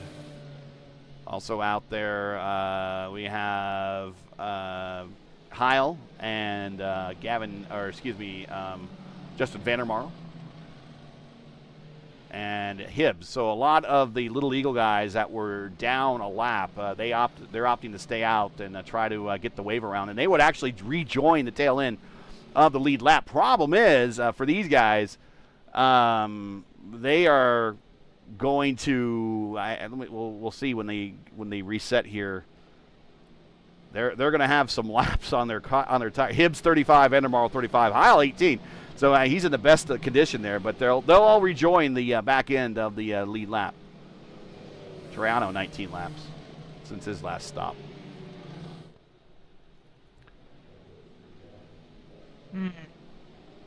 So Red Control said it's a net code between Clendy and Ethan Stanley, so no penalty for nobody.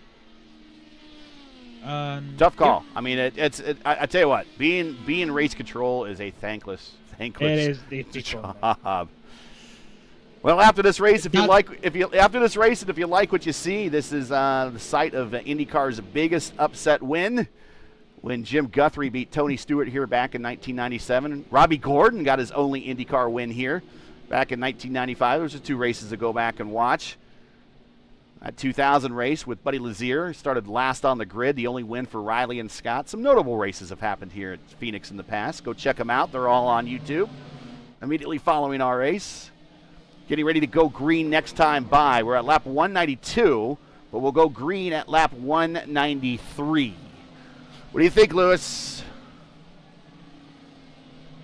I think it's gonna be save fuel to the end. Makes sense about what you said, but I think Seb Alexander need to attack now to make the pass now, and don't wait too much for that because it's really difficult to make the pass in this track.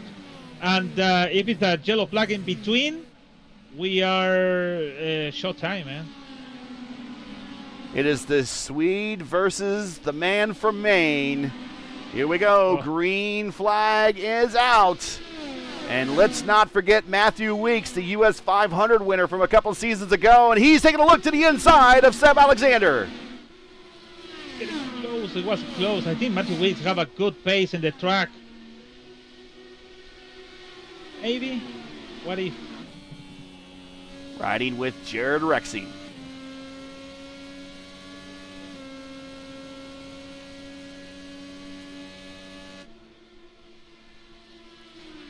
Tyler Fode has worked his way back up the 5th. Ryan Gavel in 6th, Hunter Ingrave in 7th. All these drivers stopped on the last round of pit stops at lap 190. So who could save and get to the end?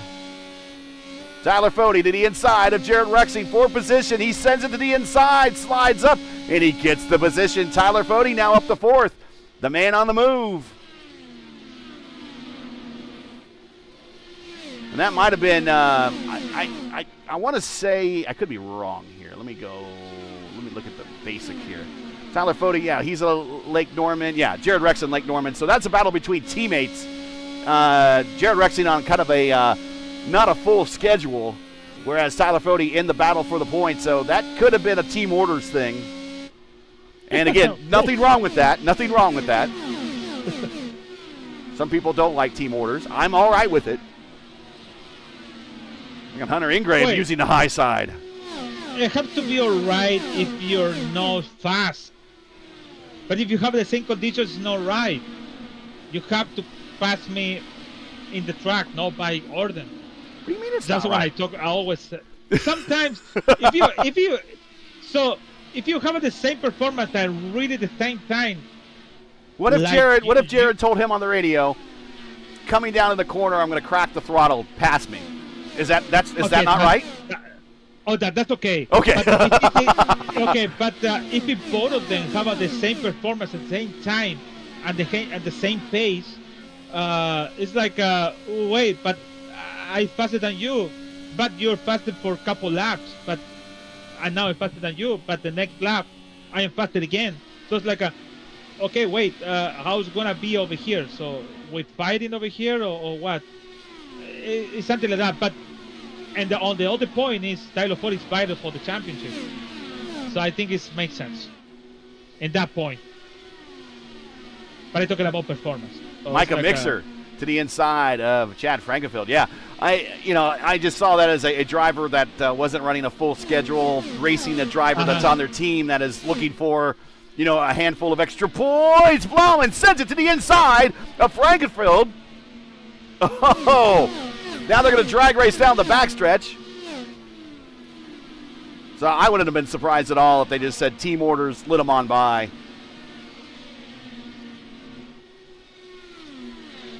IndyCar have some infamous team orders like Leve Pass by the championship. Think of any off the top of my head.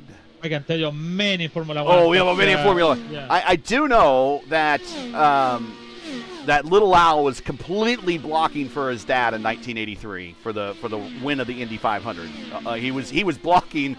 There was no team orders. There was family orders involved there. But he was completely blocking for his dad, trying to hold off Tom Steva at the end of that 500-mile race there.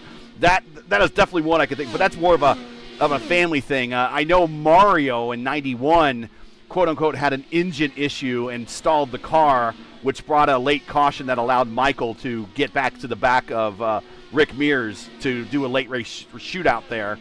And even Rick Mears knew that was Mario that was only doing that for his son, and I think everybody that was listening on the radio and watching on TV kind of knew that. Here goes Tyler Fode to the inside of Weeks, by the way. This is for third, but I can't think of any team order issues in IndyCar racing off the top of my head. If you're in chat, you know of one, shout it out. I'll go look it up. But I'm sure there is a team order situation in IndyCar where they've said, let the guy by or drag the brake a little bit and slow the guy up or something like that. It's completely legal in IndyCar racing, where it is, I guess it's not legal technically in Formula One, although they still do it. Not anymore. No, not anymore. So remember, they have a rule after John Todt told to Rubens Barrichello in 2002, 2001 Austrian Grand Prix. They told him let pass Schumacher for the championship. Schumacher leading for almost 100 points. I don't want to say 100 points. It's over for 50 points. And at that time they give you 10 points for the leader for the victory win. Ooh. And the guy on the last lap in the passing for line crosses the line. Rubens braked the car, and Schumacher won the race. So Schumacher won the race for 2/10 or something like that, or 3/10, or maybe less of that. And then they make a rule. Didn't Schumacher pay him back with a win, though? They pay back in Indianapolis. Yeah, in Indianapolis, yeah. Yeah, when he crossed the line in 2/10, and Rubens won the race. The other one, Felipe Massa, leading in Hockenheim, and they say something about, do you understand the order or no? Basically, right. They give you a whole explanation about the timing, the this and that. They said, do you understand what I'm talking about? And Felipe Massa give you a pass to Alonso because he's fighting for the championship with Vettel. So yeah, kind of like that. That's why they make it a rule. Don't say that, but if you say something, just say it under the carpet. Yeah, basically. 40 to go here as Daniel Faulkingham leads, but he is not getting any fuel mileage leading out front. But Seb Alexander is getting a little bit of a draft assist from Daniel Faulkingham. Tyler Fode in the same boat. Matthew Weeks now back to fourth. Look at this battle here is now Ryan Gavel into the picture with Jared Rexing. And Ryan Gavel, part of Lake Norman, not Little Eagle, Lake Norman. So Lake Norman is in 3rd, 5th, and 6th on the racetrack, and 8th. So they have come with the short track setup, or at least the short track setup on the bars and the tools. You know what they're doing. Your biggest gainer on the racetrack right now actually is Ryan Gamble, up 12 spots in top six. Into sixth spot. Connor Nixon, we've shouted him out at the beginning of this race. He is up 17 spots to 12. Tyler Ford is going for Seb Alexander. Close. That is close.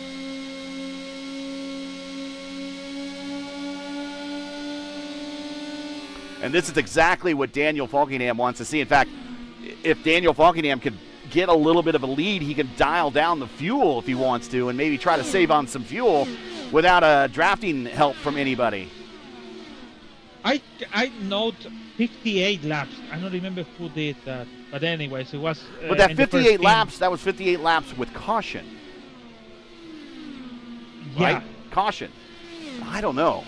They're going to need a late caution or something. Man. Here's your stint time. Please not. Who was it? No, please no. That's really more excited that they're fighting for 2 or 3 cars in there, like it's happened in the body with between Alexis Newsom and Anna Klemek. Yeah. When they fighted for the victory, and Alexis Newsom gone with the tires because the green flag race. Yeah, I do not want to see a late caution either. No, I'm knocking on wood. Knocking on wood.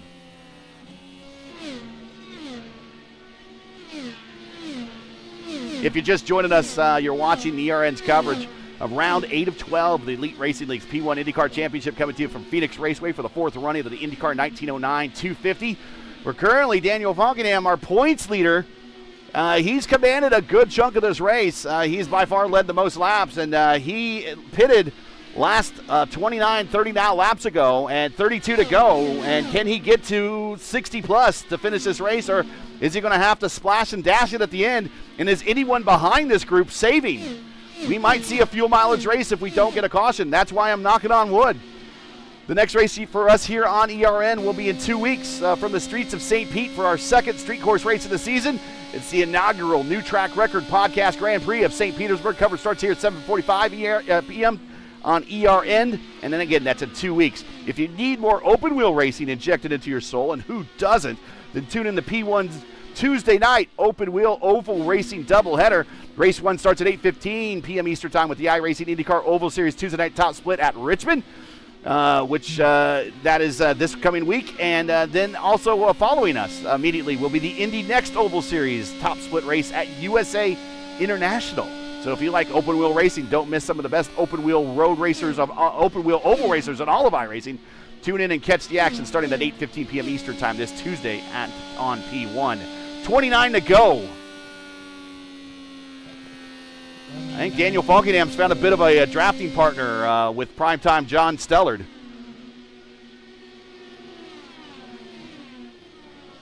Side by side with Stefan. Oh, I thought Just see, look how much momentum is on the high side of the racetrack, though, especially this point in time with the tires being as worn. Fody trying to go low, and Seb gives him just enough dirty air. You don't see this also experience or maybe taking notes about Indianapolis. You cannot make the Indianapolis. You cannot make the pass fully pass for inside. You have to make it for outside. So it's also like note about outside, getting close to the car for the inside to make the fully pass. Very interesting about all of this to there. We see in Fontana with the braking points in the pit road, saving fuel, all that stuff. And here for sure it's not the same, actually. But Indianapolis is very close to, you cannot make the pass for inside, you have to make the pass for outside. And if you make the pass for inside, for sure you're going to have an incident.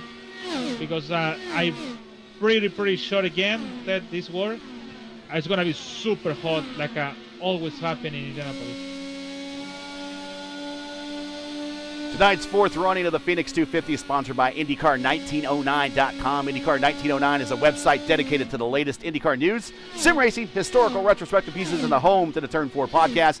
Visit them today at IndyCar1909.com. Like them on Facebook and follow on X and Instagram. Tyler Fode to the inside of Seb Alexander, and he brute forces his way to the point, and he gets second spot. And now can he run down Faulkingham in 23 laps? He's taking like maybe 20 laps to make the pass of Seb Alexander. Now it's 22 to go to going for Daniel, and Daniel cannot even try to Colin Heil in the 18. Oh my God! Victor Aldrich is trying to get out of the way, and there's Heil, and he's trying to draft a little bit off of Heil, and Fode's going to want these cars to get out of the way. He reels them in 8/10 back. Check out IndyCar 1909. Like them on Facebook, follow on X and Instagram, subscribe to their channel on YouTube. IndyCar1909.com. They're sponsor of today's race and also the race earlier in the season at Richmond. I want to thank them for being sponsors to those two races and being a supporter of the league. And he's also local to Phoenix, so he was actually at the real race, so I hope he had fun. IndyCar 1909, past, present, and future. All the links you need are in the description. 20 to go here at Phoenix. Yeah, Tyler Fode, 8/10 close to Daniel. I think is the guy to have dangers for the victory on Daniel, because Seb Alexander is down for 1 second behind, 9/10, 1 second behind, almost close over 1 second. Well, and if you look, I mean, they're all, they all stopped on pit road at the last time, so they're all dead even in terms of tire wear and tire life. Now can they just do it on fuel? 7/10. We always say something about what if, maybe not, and then they say something about no, I have a 1 gallon to go, so I already save it to be in the end. Sometimes we are right, mostly no. I'm just doing the math, and I think it's very tight. And now Clindy is back in 17th. He's just in front of this battle, and he gets out of the way. He's not going to lend any draft to any of these guys. Oh, whoa, he slices up over. I think he's just trying to get out of the way, and the best thing for him to do is stay high. There we go. Fode 5/10. Fode 5/10. 16 to go. But the problem is, you're gonna be behind. Now you must make the pass. And this is Whoa, big lift for Faulkingham at the start-finish line. Fode now 4/10. I think Faulkingham might have an ill-handling car, or he's trying to save some fuel. No, he does that time through 3 and 4 pretty good. Oh, they have a lot down. Look at that. Oh, he makes contact! He makes contact with Colin Heil! Fode to the outside, he sends it, and he's going to be the new leader! He loses the front wing! Faulkingham lost the front wing, and he's going to lift this car home just like he did at Long Beach. And there goes Seb Alexander, and we got to watch that again. And you said the lap traffic is here, and it's two little Eagle drivers. Oh, Heil gets up into the fence. He bounces off it, and he loses a little momentum. And before you know it, Faulkingham is there. I don't think the drivers did anything necessarily wrong. I just think that, again, wrong place, wrong time. And there you go. There's your pass for the lead. Weeks is by. Gavel's by. Faulkingham is just giving up positions left and right. And this is all of a sudden, talk about championship implications. 11 to go. Tyler Fode is looking at a potential either coming out of this race with a points lead, or we're going to have this really narrowed going into St. Pete.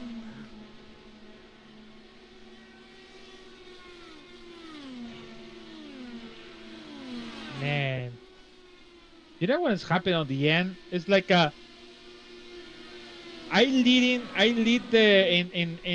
Long Beach. I lead on Phoenix, and I lose the championship because I have an incident, or I have an incident with the lap down. Faulkingham So, back to fourth. Caution on we the have a racetrack. yellow. And it's Jared Rexing into the air. Oh no. Oh no, they have a contact with the lap down, I think, or no? Let's see what With happened Jordan here with Jared. Decker. Oh my. And we went back Also- quite a ways, actually, so we're going to see what happened here with Michael Mixer. You have to buy a lottery, man. Jared Rexing. We'll watch this. He goes to the inside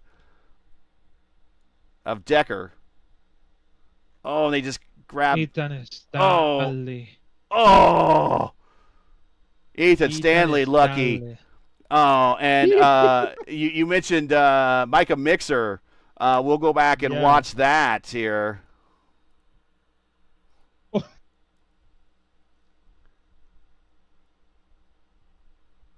Oh. Ethan Stanley. Here's Ethan Stanley. And everything just happening so quickly. We're going to finish under green. It's just going to be a last dash, and that's going to allow Faulkingham at least come to pit road and put new tires on and get a new front wing. Look at that. Jeez.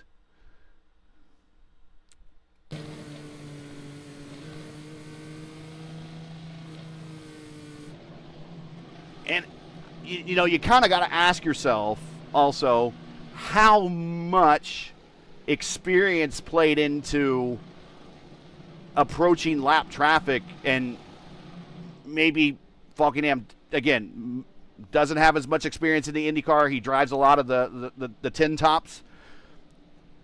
Did that maybe play a role? I don't know. Maybe backing off. He did have a pushing Fody, but you talk about Heil smacking the wall and then losing momentum, and then all of a sudden Faulkingham's there. I mean, I'm trying to think back. Is there a way to avoid that, or is it just was it always in the racing god's hands that was always going to happen? I don't know. I think it's unfortunately situation. Yes. In about Colin Heil hit the wall because he saw the leader coming back, and he thought, well, if I getting close to the wall, and he just cracked the wall. He kissed the wall, and he bounced into the left when he coming Daniel, and I want to put 50-50. Daniel thought, because I coming in, he gonna let me pass down. Yeah, but they can't, because he came in too close. He came with a lot of momentum because Colin Heil hit the wall, and that's the incident happened. Unfortunately for him, it's happened sometimes. You hit the car on the front, you lose the front wing. Oh, we are And stacking up in the back, by the way. We are stacking up in the back. Are we Oh. going green this time since we're so close to the end? Yes. We're going Yes. green this time. So we're going to go green with 5 to go. And there goes Tyler Fody. And again, we didn't hear that command. Go, caution already. Gavin Hibbs sideways. And we're under caution Daniel again. Faulkingham is forgiven.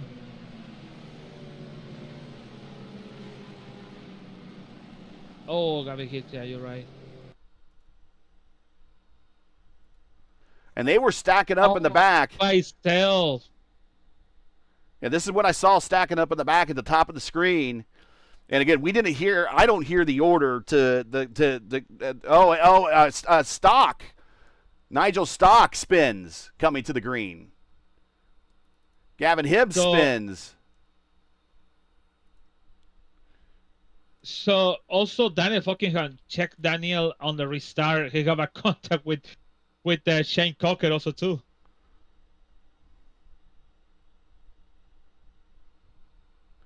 There's Hibbs on his own. And then Faulkingham.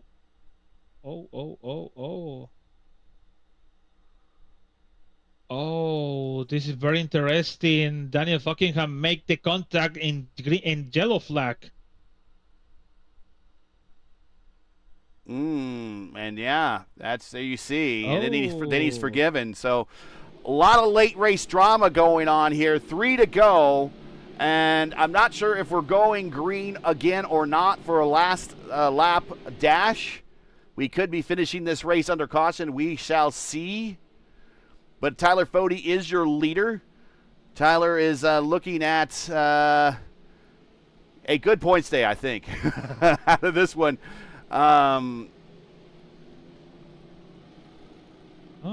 Tyler won earlier in the season at Texas Motor Speedway. That was a pretty hectic race. He's looking for his second win this season. And this might bring him into the points lead. Okay, go ahead. No, it's like you said about the points leader. It's really a push for the championship for Tyler Fode. You remember when it was leading for a lot over the Adriano Piñero, because Adriano Piñero have a bad race start, a bad races, and now Tyler Fode again leading. So he need to. You know what? If you have a good races, it's gonna be okay for Tyler Fode. We are going to have, I believe, a 1-lap sprint to the end here. I don't think we're going to finish under caution. Pace car is coming off. If we're going to do exactly what we did last time on the restart, then we will be going green, white, and checker. A natural green, white checker. No gimmick finished. No gimmick finishes here. Huh. It is going to be Tyler Fode, Seb Alexander, Matthew Weeks, Ryan Gavel, Hunter Ingrave, your top 5.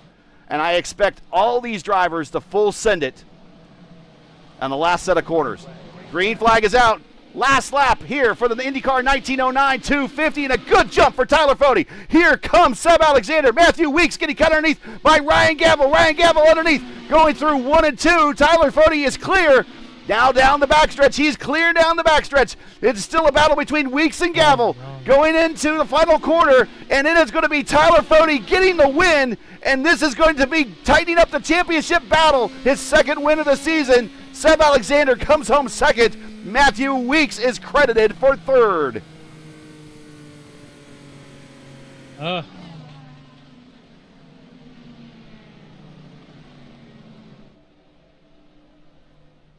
Nice job on Tyler Fode, man. Really nice job. I talking about why he's not top 13, 12. They have a bad strategy, but coming. Well, when I said in the first 2 or 3 laps, patience, long race. What if in the last 30 laps, 50 laps, you're gonna be on the leader? That's Tyler Fode did, and the patience, and won the race today. Tyler Fode, second win of the season. He's won here many times in other leagues here in the Elite Racing League. So he's just adding to his total here at Phoenix. This is Tyler Fode's 6th career win. This moves him ahead of Caleb Binsey, and now 1 win behind Chad Frankenfeld, Robert Malechka, and Josh Chin for 4th all-time. So he is now 5th all-time and wins here.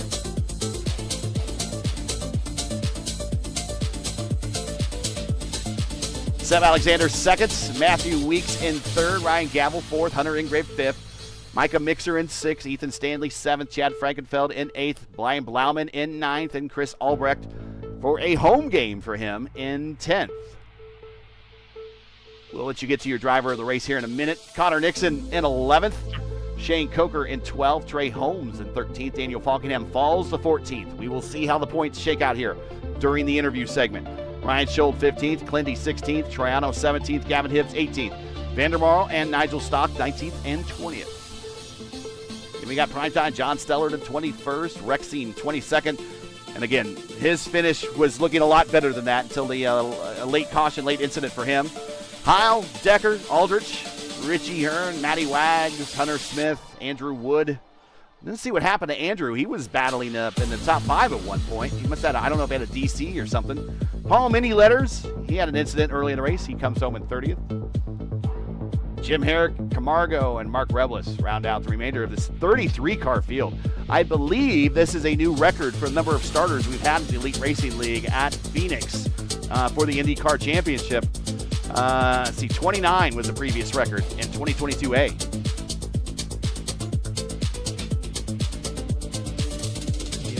I'm looking for Andrew Wood. What happened with him? And he comes to the pit and he pull over. Done.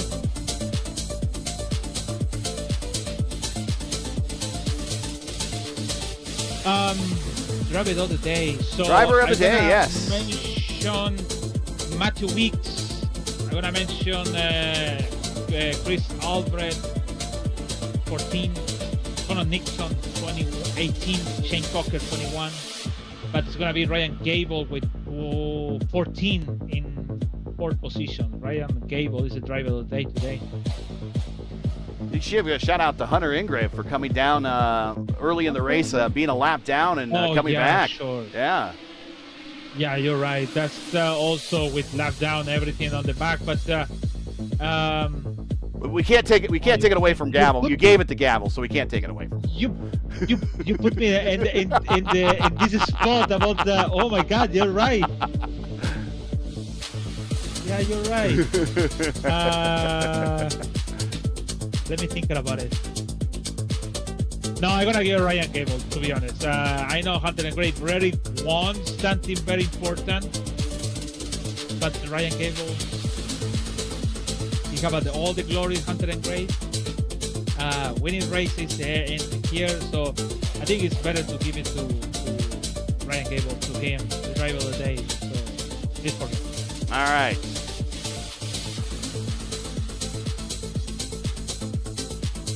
Let's cue out the music here and get into the interview room as we cut from the B-roll. Boom, there we go. And Matthew Weeks. Again, I don't have good up close.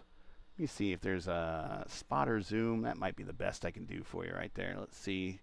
We want to show that nice P1 car that he has. And let's get into the interview segment here. Pow. There we go. Show you the upcoming events on the schedule for the Elite Racing League and the Elite Racing Network. And let's check out the interview room. And there is Matthew Weeks. And here he is joining us in the booth. Matthew Weeks finishing third. Hey, Matthew, it's been a while. Congratulations. Good to have you back on the podium again.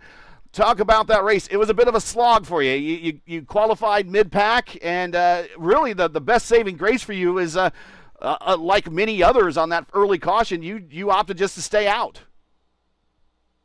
Yeah, and then it went green from there, and then I thought we were kind of behind. And my luck in this series is like every time I pit for a green flag stop, a caution comes out. Then I'm stuck a lap down, and then it's so hard to get back on the lead lap sometimes in this series. And luckily everything fell the right way, and I felt really good on the long run. I felt kind of scrubby, the first 10, 15 laps of a run, but after that I felt like I could do some things some people couldn't. I could move around a little bit more, especially in 1 and 2, and I had a blast.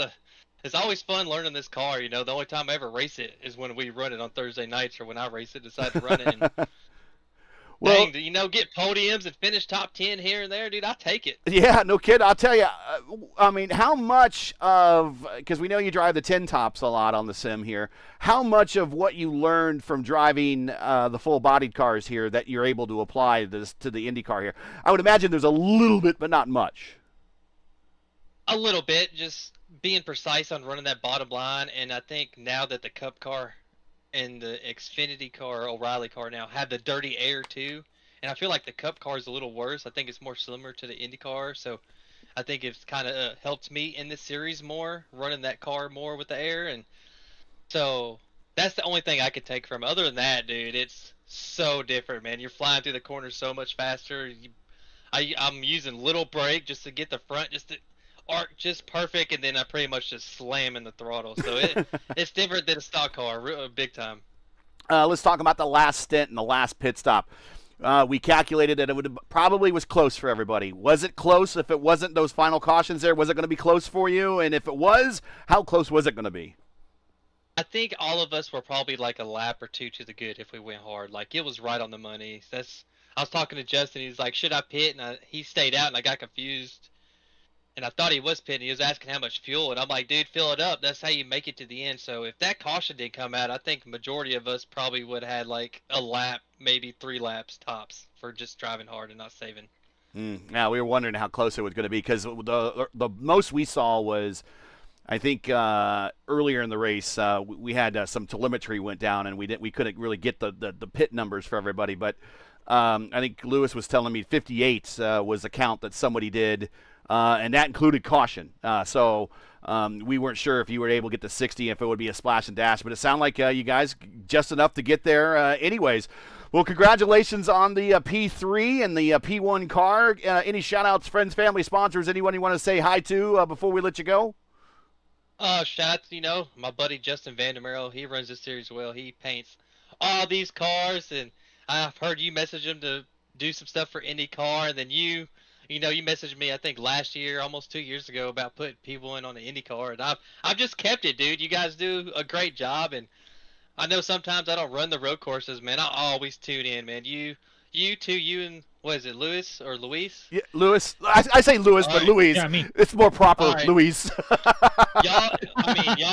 Y'all's chemistry in the booth is great, dude. So I always have a good time watching you guys, and I'm not part of the Eagle group, but there's some good buddies, and like I said, Justin's a good friend of mine. So shout out to all those guys. They always give me some little tips before the start of the race to kind of give me a baseline, and then I'll work from there. So, and everyone that watches, everyone that races in the league, all the sponsors, Chad that runs it. I mean, it's a good group of guys. And a lot of us have been running this for this series from all the way back in the console.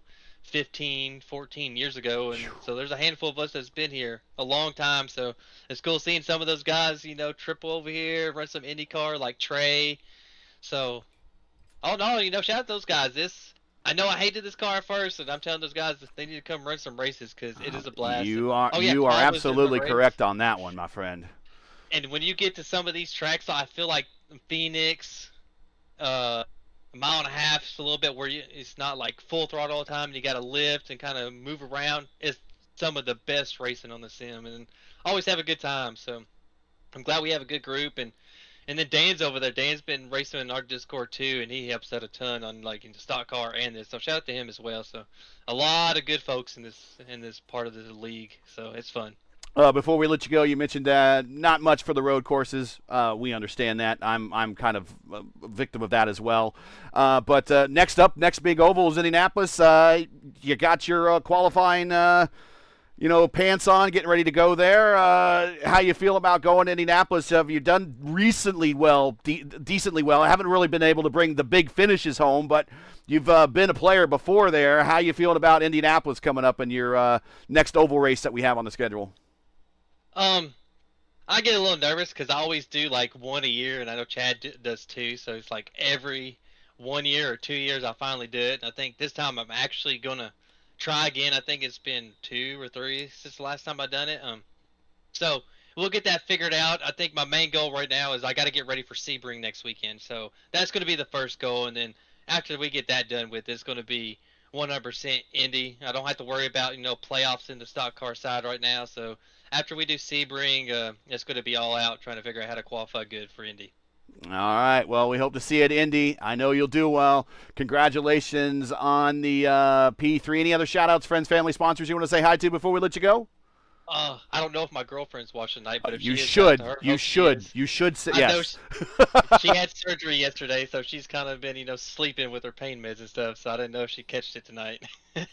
You should definitely shout her out, for my friend, and yeah. unless you might find yourself hurting in the middle of the night as she's beating on you for something or other. So you always got to be nice to the ones that love us, right?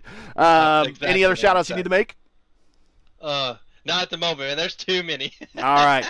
Well, Matthew, congratulations on the P3 tonight here at the IndyCar1909.com 250. We'll see you in a couple of weeks when we go to qualified at Indianapolis. Until then, good luck at Sebring, and we'll see you back when you're on the grid. All right, man. Thank you.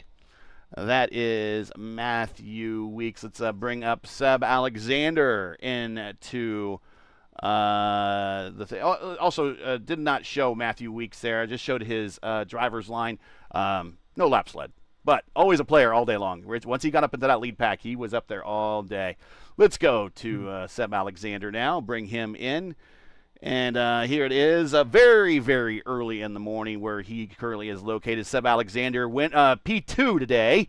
And let's talk about that last little bit of the race. At one point, you're running down Daniel, and then Tyler comes into the picture and passes you, and then you're thinking, okay, I'm battling for third, and then something happens up front, and now you're battling for second, and then there's a late caution. All of a sudden, maybe you got a shot at this. Did you have anything for Fody, or there's just nothing left in the car? It looked like you were pretty much flat out as much as you could be around here. Yeah, no, I doubt it. Maybe on a 2-lap shootout rather than 1 lap, but that's only going to be a maybe. It was just really hard to pass tonight. I was probably never going to have anything for Daniel, right? Poor guy, he got robbed from a sure dub. And then, I mean, I don't think Fody was passing me, and unless something like that happened, and I don't think I was passing him. It was just one of those situations, you know. Is it a pretty typical IndyCar race then that we've been seeing at Phoenix here lately? It's just everyone is on the throttle so much. It's just very tough to pass here, and it's just another one of those type of races that we've been kind of seeing here lately, especially on the fixed side. Actually not. This last update, I mean, they have reworked something. This is not the usual Phoenix experience. There's tire fall off, and I mean, you had to drive that car. Yeah, you were lifting in both ends all the time. It was really hard to drive as well. One of the harder I can recall. So, I think that was what made it hard to pass. But at least we're seeing some fall off now. So the late stint, maybe you could, if some people had burnt up their stuff a little bit more, but it was definitely a different kind of race, not like the short ovals have been for a while, since maybe the hybrid or even further back than that. This is the last oval before Indianapolis. I don't think points have been updated yet, but Lewis will tell me. Nope. This is the last oval before Indianapolis. You are 18th in the points. You might move up a little bit in this one, depending on what you do at the next two road courses.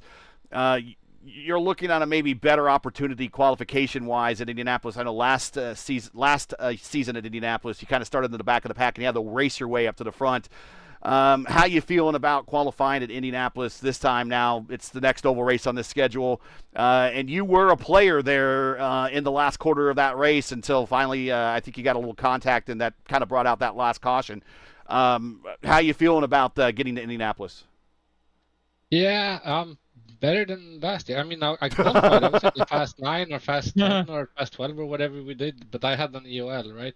Right. For bumping into Hunter from the Phantom Cone in the middle of the road at Road America. So that got me an EOL. So that was, at least I don't have to work from the very back, presumably this time around. So yeah, should be a little bit easier to make my way up front. Well, it's the last warm-up before then. Until then, we'll see you there at Indy on the next oval. We'll see you at the road courses coming up next. Any shout-outs, friends, family, sponsors, anyone you want to say hi to before we let you go? Oh, my teammates as usual.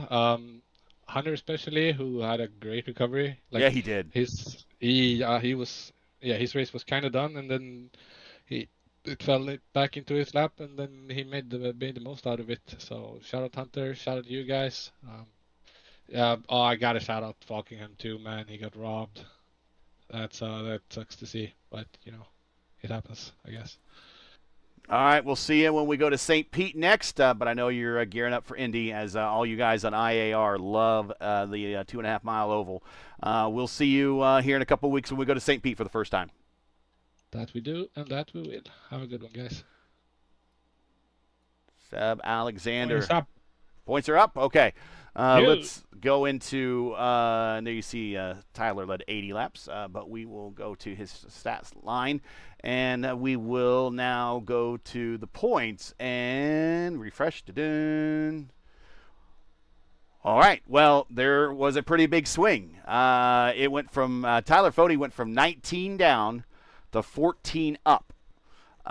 He is now going to be the points leader going into the final portion of this season. 2 ovals, 2 road courses. We'll talk to him about that. Daniel Faulkingham is now second. Ethan Stanley is now third, but it's a distant third, Lewis. It's not like Stanley. It's for Stanley to kind of get in this battle.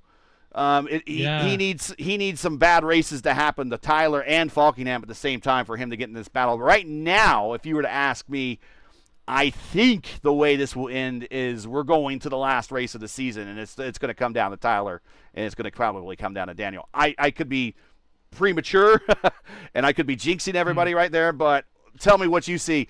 But before I turn it over to you real quick, Blauman in 4th, Ingrave in 5th. Chad is a tie in 5th with Hunter Ingrave. Alexis Newsom fell to 7th. Clindy at 8th. Ryan Schulden 9th, and Richie Hearn in 10th. Your take on the points? So what I see is Tyler Ford is 14 close. Sorry, Tyler Ford is up 14, but Ethan Stanley lose. He was minus 64, now is minus 70, and Alexis Newsom went down from 91 to 124. So, man, I think if Ethan Stanley don't, like you said, if it don't hustle in the St. Petersburg and the IndyGP, we have to count these 2 guys to Indianapolis and Gateway. That's it.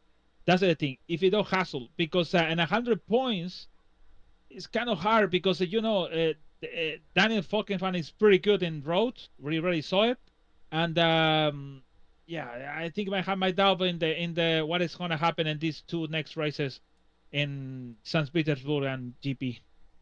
Let's bring up tonight's winner. 2nd win this season. 6th overall in the Elite Racing League IndyCar Championship. That brings him now 5th all-time in wins here.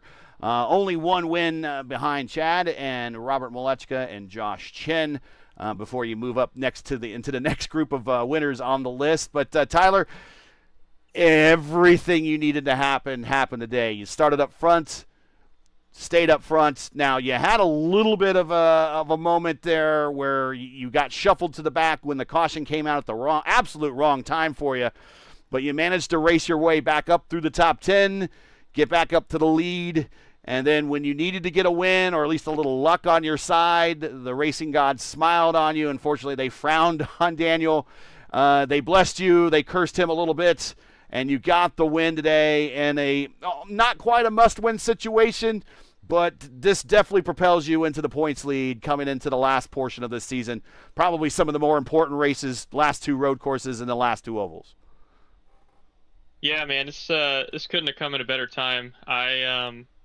It started off good, and then it immediately felt like it was all downhill, and I was on the short end again while Daniel was getting the luck with the yellows and being out front, and it was looking pretty grim there for a little while, and I did not think I had any shot to try and get back through the field with how tough it was to pass. But we had to commit to some moves and just get up on the wheel pretty much and start driving.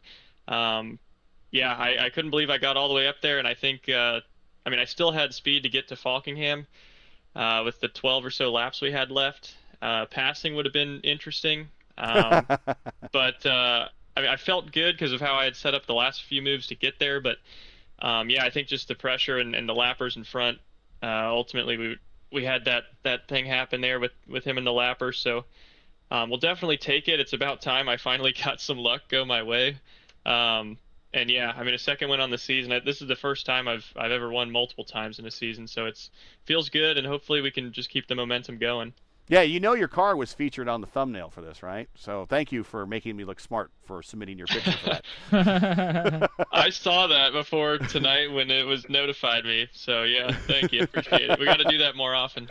Let's talk about the final run there. And we asked Matthew a little bit about what his fuel situation was like. I didn't ask Seb, but what was your fuel situation like? I know that at one point that you wanted to kind of get up there and race Daniel, but we didn't really see anyone pull off a a 60-lap sprint that didn't, or 60-lap stint that didn't involve caution, and that you were kind of going on a 60-lap cautionless run there at the end until those last two cautions, of course, came out and nullified, making it a fuel race. But how were you set on fuel? If those last two cautions didn't come out, how were you set? Yeah, definitely. We definitely needed both. Once we got both of those, we were good to push the rest of the way. If we had gotten just the one yellow, we were probably going to need to save a few laps. But that last yellow, and when we pit, put us basically right on the number, give or take a lap. I didn't do any saving. I think it naturally saved a bit just being in traffic. But we were good basically from there, and just had to go map one and just try and make some moves. And yeah, I think I came from 11th place on that last run when it was all said and done. So yeah, just to make the moves and get there, it was cool. I know, obviously I'm a NASCAR guy at heart and have a ton of laps around here, but I think that played into it a little bit with setting up some of the passes and the lines. And I learned a lot from a teammate of ours, Tate Lytle, on our NASCAR side, who is an absolute monster at Phoenix in the stock cars. So some of that did translate over with how to drive the car, which was interesting, and I think that definitely helped get up there. So it was cool to see, and hopefully we can keep it going. You came into this race as a 19-point deficit. You're leaving this race with a 14-point lead. Now we're going to two road courses, one of which nobody's raced at. Another one, just about every IndyCar driver has been at it multiple times. I suspect you probably have many laps at the Indy GP. And then we go to Indianapolis, and then we're going to wrap up at kind of your championship Achilles heel at Gateway. How you feeling about these final last set of races going in as the points leader now? Well, that's awesome that we finally got the lead back.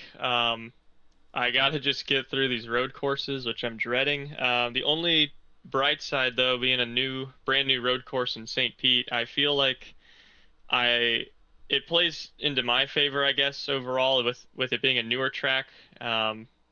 Last season with Mexico being on the schedule for the first time was probably the best I'd ever felt at a road course as far as that pure didn't speed. last very long for you, though. Yeah, I didn't get to do a corner in that race, so I hope we have better luck at St. Pete, but I do feel good about having more competitive speed at least. And then as far as Indy GP, that's easily my worst road course. I don't know, like there's fuel saving involved and a lot of stuff, and I just not my favorite. So I got to maximize St. Pete and just hang on at Indy GP and then grind out the last three ovals, and we'll just see how we come out on the other end. So looking forward to it, though. It's definitely got me motivated.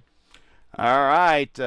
Again, thanks for making me look smart on the thumbnail, and you're still my pick for the championship, so you make me look smart there. So, hey, the better you make me look, I make you look good too. So congratulations. Winner today, 6th career win, 2nd win this season. Started from the pole, won from the pole. Shout-outs, friends, family, sponsors, anyone want to say hi to before we let you go? Yeah, just as always, the Lake Norman guys, Gavel and Stanley, Rexing, Blauman. We all had speed again tonight. It's just getting on the right side of strategy and being there in the end. But yeah, always fun running with those guys. JD Designs, John Cutlip with the paint schemes. And yeah, it's been a heck of a week for the team. We've won Xfinity Monday, the 600 last night, and now this. So it's been a good week for us. Hopefully we can continue it. And yeah, shout out you guys for putting this show on. Well, you always the better you race out there, you make us look good. So we thank you for putting out a good race out there. And 2nd win this season. Now our points leader going into our final 2 road courses. St. Pete, the inaugural race coming up next. Tyler, congratulations, and we'll see you in a couple of weeks when we go to St. Pete. Appreciate it. Take it easy. And that is Tyler Fody. Lewis, wow, what a race. And it's this whole season, what a difference. It's coming down to 2 laps. It's that one lap at Long Beach between Daniel and Ethan where there's contact made, and Daniel was leading that race, and he got damaged. He was still led after he got the damage, but eventually he just had he fell back and he had to come to pit road. And then again, coming out of turn 2 here, just a lap, 20 laps from the end or so. He's encountering lap traffic, and just somebody in front of him makes a small mistake. He's just too close to react, and bam. So 2 laps over a course of a schedule that I think we're into the thousands now of laps turned this season. Just 2 laps, which is not even 1% of what we've turned here, is really the difference between Daniel Faulkingham being an overwhelming leader in the points to being 14 points down with 4 races left to go. That's why this kind of championship is making more exciting, and not just I don't want to say it, Adriano Piñero is the beast and winning by whatever. That's making more excited when you have this kind of incident and that kind of barbecue stuff, and make it the steak better to us, to eat it better, and said this is much better when it's happened before. So it's not just we talking about one guy, we talking about many others, and we have a different winners and this season, and make it more exciting. It's not just we started with Wagner, then 40 again, 45 times 3, and Stanley, Alexis, and then 40 again. So who's gonna be the next one? Tyler 40 have the best chance, whatever he talking about, but that's unfortunately, that's what I said. What happened on Gateway when Daniel Faulkingham said, well, these 2 races, I missed my championship. And this is about, one, it was a race deal by my side. I know race control says something different, but on my side, it was race deal. Simple like that. I want to keep a race deal, and that's it. And the other one was unfortunate for him, because the other car, Colin Hiles, I think was, hit the wall, and hit the wall because he's have a side-by-side with somebody, and then they come in the leader, and the leader came with momentum, with so much speed, he cannot do nothing to avoid the contact. So unfortunately for him, it is what it is. So St. Petersburg, in a couple weeks later, is gonna come in. Everything new for everyone. For sure, the people racing in the official series, they know how to racing over there. But remember, different setup is gonna be, maybe it's gonna be the same setup we use in the official series. But it's gonna be really excited to have a finally new track in the iRacing for IndyCar, and we have 2 to go. So 2 to go means Toronto. I don't want to say which one is gonna be, and the new Texas track. So after that, we are complete all the schedule to have many combinations for car, even for IRL time in one championship. So it's going to be really, really good for iRacing to have these 2 tracks back. So see you in 2 weeks. Good victory for Tyler 40. And see you in St. Petersburg. What I really love about what we saw today is everything was organic as organic can be. No gimmicks, no stage racing, no manufactured green-white checker, no, we heard them talk, we heard one of the interviews talk about playoffs. We're not going to worry about playoffs. We're going to have 2 guys that are going to be one on top of one another in the points championship going to the final race of the season. We don't need any of that in India. This is all organic, and it's all very exciting, and these guys are putting on a heck of a show, and that's what I loved about today. And now we go 2 weeks, and we get a week off, and then really it's a week off, and then the rest of the season does not end. Once we go to St. Pete, it's boom, boom, boom, boom, boom, boom, boom, all the way to the end. So it's going to be a sprint to the end, but it's going to be actually more of a marathon to the end, because it's going to be 5 grueling races. We're going to have a new one at St. Pete. I'll bring up the schedule here on the screen for everybody. A new one at St. Pete. Then we go to Indianapolis Road Course. Then we go to Oval Qualifying, which in its own right is almost like another race at Indianapolis, Indy 500 Qualifying. Then the 500-mile race on April 23rd. And then just a week later, after everyone is just busy getting done celebrating and everything and saying, God, the last thing I want to do after doing laps of qualifying and laps of racing in Indianapolis is go and get back in the IndyCar and do another 260 laps at Gateway, but they're going to have to do that a week later, and that's going to wrap up our season. So no rest for the weary after this. Go ahead. It's no rest anyways. You said St. Petersburg in April 2nd, then April 7 is the Indy Light on Indy GP. There you go. Then April 9th on the Indy GP with the IndyCar. And then we have the Freedom 100 on April 21 to have an April 23, the Indy 500. In between, we have the Indy qualifying to finish on April 30 on the Getaway. So, oof. We'll have to get really a schedule. busy. We'll have to get a schedule graphic of the Indy Lights, but we can bring that up. But yeah, if they're running both series, a lot of these guys that do the open wheel side of things are going to have their hands full, and that's what I really like about what we saw today. Is just everything just so organic, and that's the way racing should be. Really, that's how God intended it. So that's it for tonight. Once again, your podium here for the fourth running of the IndyCar1909.com 250 from Phoenix Raceway. Tyler Fode, second win of the season, sixth win overall in his Elite Racing League IndyCar career, adding at least two other wins there in the Grand National Series for the guy. So he certainly does like coming to Phoenix. Sam Alexander finishes second. Matthew Weeks, his best finish since winning at the US 500 a couple seasons ago. He comes home in third. Join us again 2 weeks as a championship campaign moves on to our second street course of the season as we visit St. Petersburg for the very first time. Join us for the inaugural New Track Record Podcast Grand Prix of St. Petersburg. Coverage begins around 7:45 p.m. Eastern Time right here on ERN. Again, that's 7:45 p.m. Eastern Time, and everything you can find it right here at YouTube. YouTube.com, just keyword search Elite Racing Network. Now, as you know, the YouTube algorithm game is not an easy one, so please help support ERN with the weekly grind. Leave a comment below. Let us know your thought on tonight's race. If you enjoyed tonight's coverage, support us by smashing like in the video. If you're new, click subscribe, and while you hit the bell for weekly reminders to miss out on more of ERN's other iRacing programming, including the Tanks.GG Truck Series. They run Sundays at 8:30 p.m. Eastern Time, and the Racecraft Grand National Series. They run Mondays at 7:30 p.m. Eastern Time. But if you have an itch for more IndyCar racing, then check out P1's Broadcasting's Open Wheel Road Racing Monday night doubleheader with the official iRacing IndyCar Open Series running at 8 p.m. Eastern Time, followed by the official iRacing Indy Next Road Series at 10 p.m. Eastern Time. Racing, no matter how you like it, can be found right here, either on ERN or over on P1. Check us out.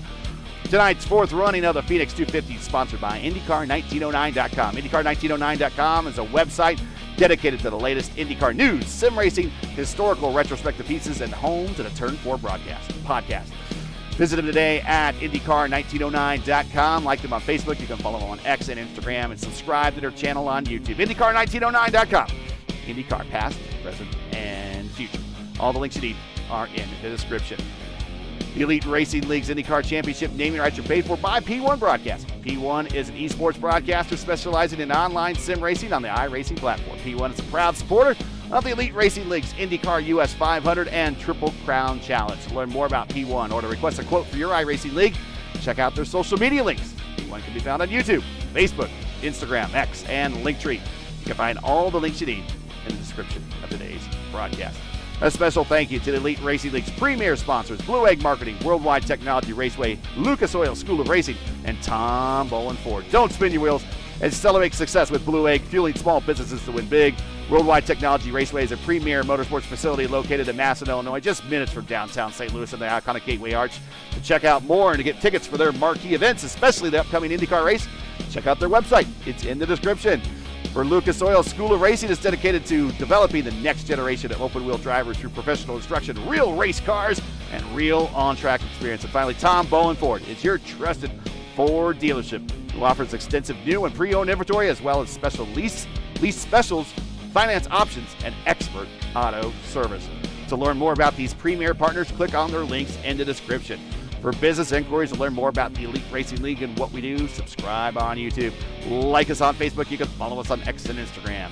So, for Luis Gonzalez Nunez, everyone here at the Elite Racing Network and the Elite Racing League and P1, I'm Gary Gotzo saying all good night and thanks for watching. And to all of our men and women serving in the military and first responders, Godspeed, God bless, and come home safe. Catch us again here in 2 weeks on the streets of St. Pete for the next race of the Elite Racing League's P1 IndyCar Championship. Good night, everybody.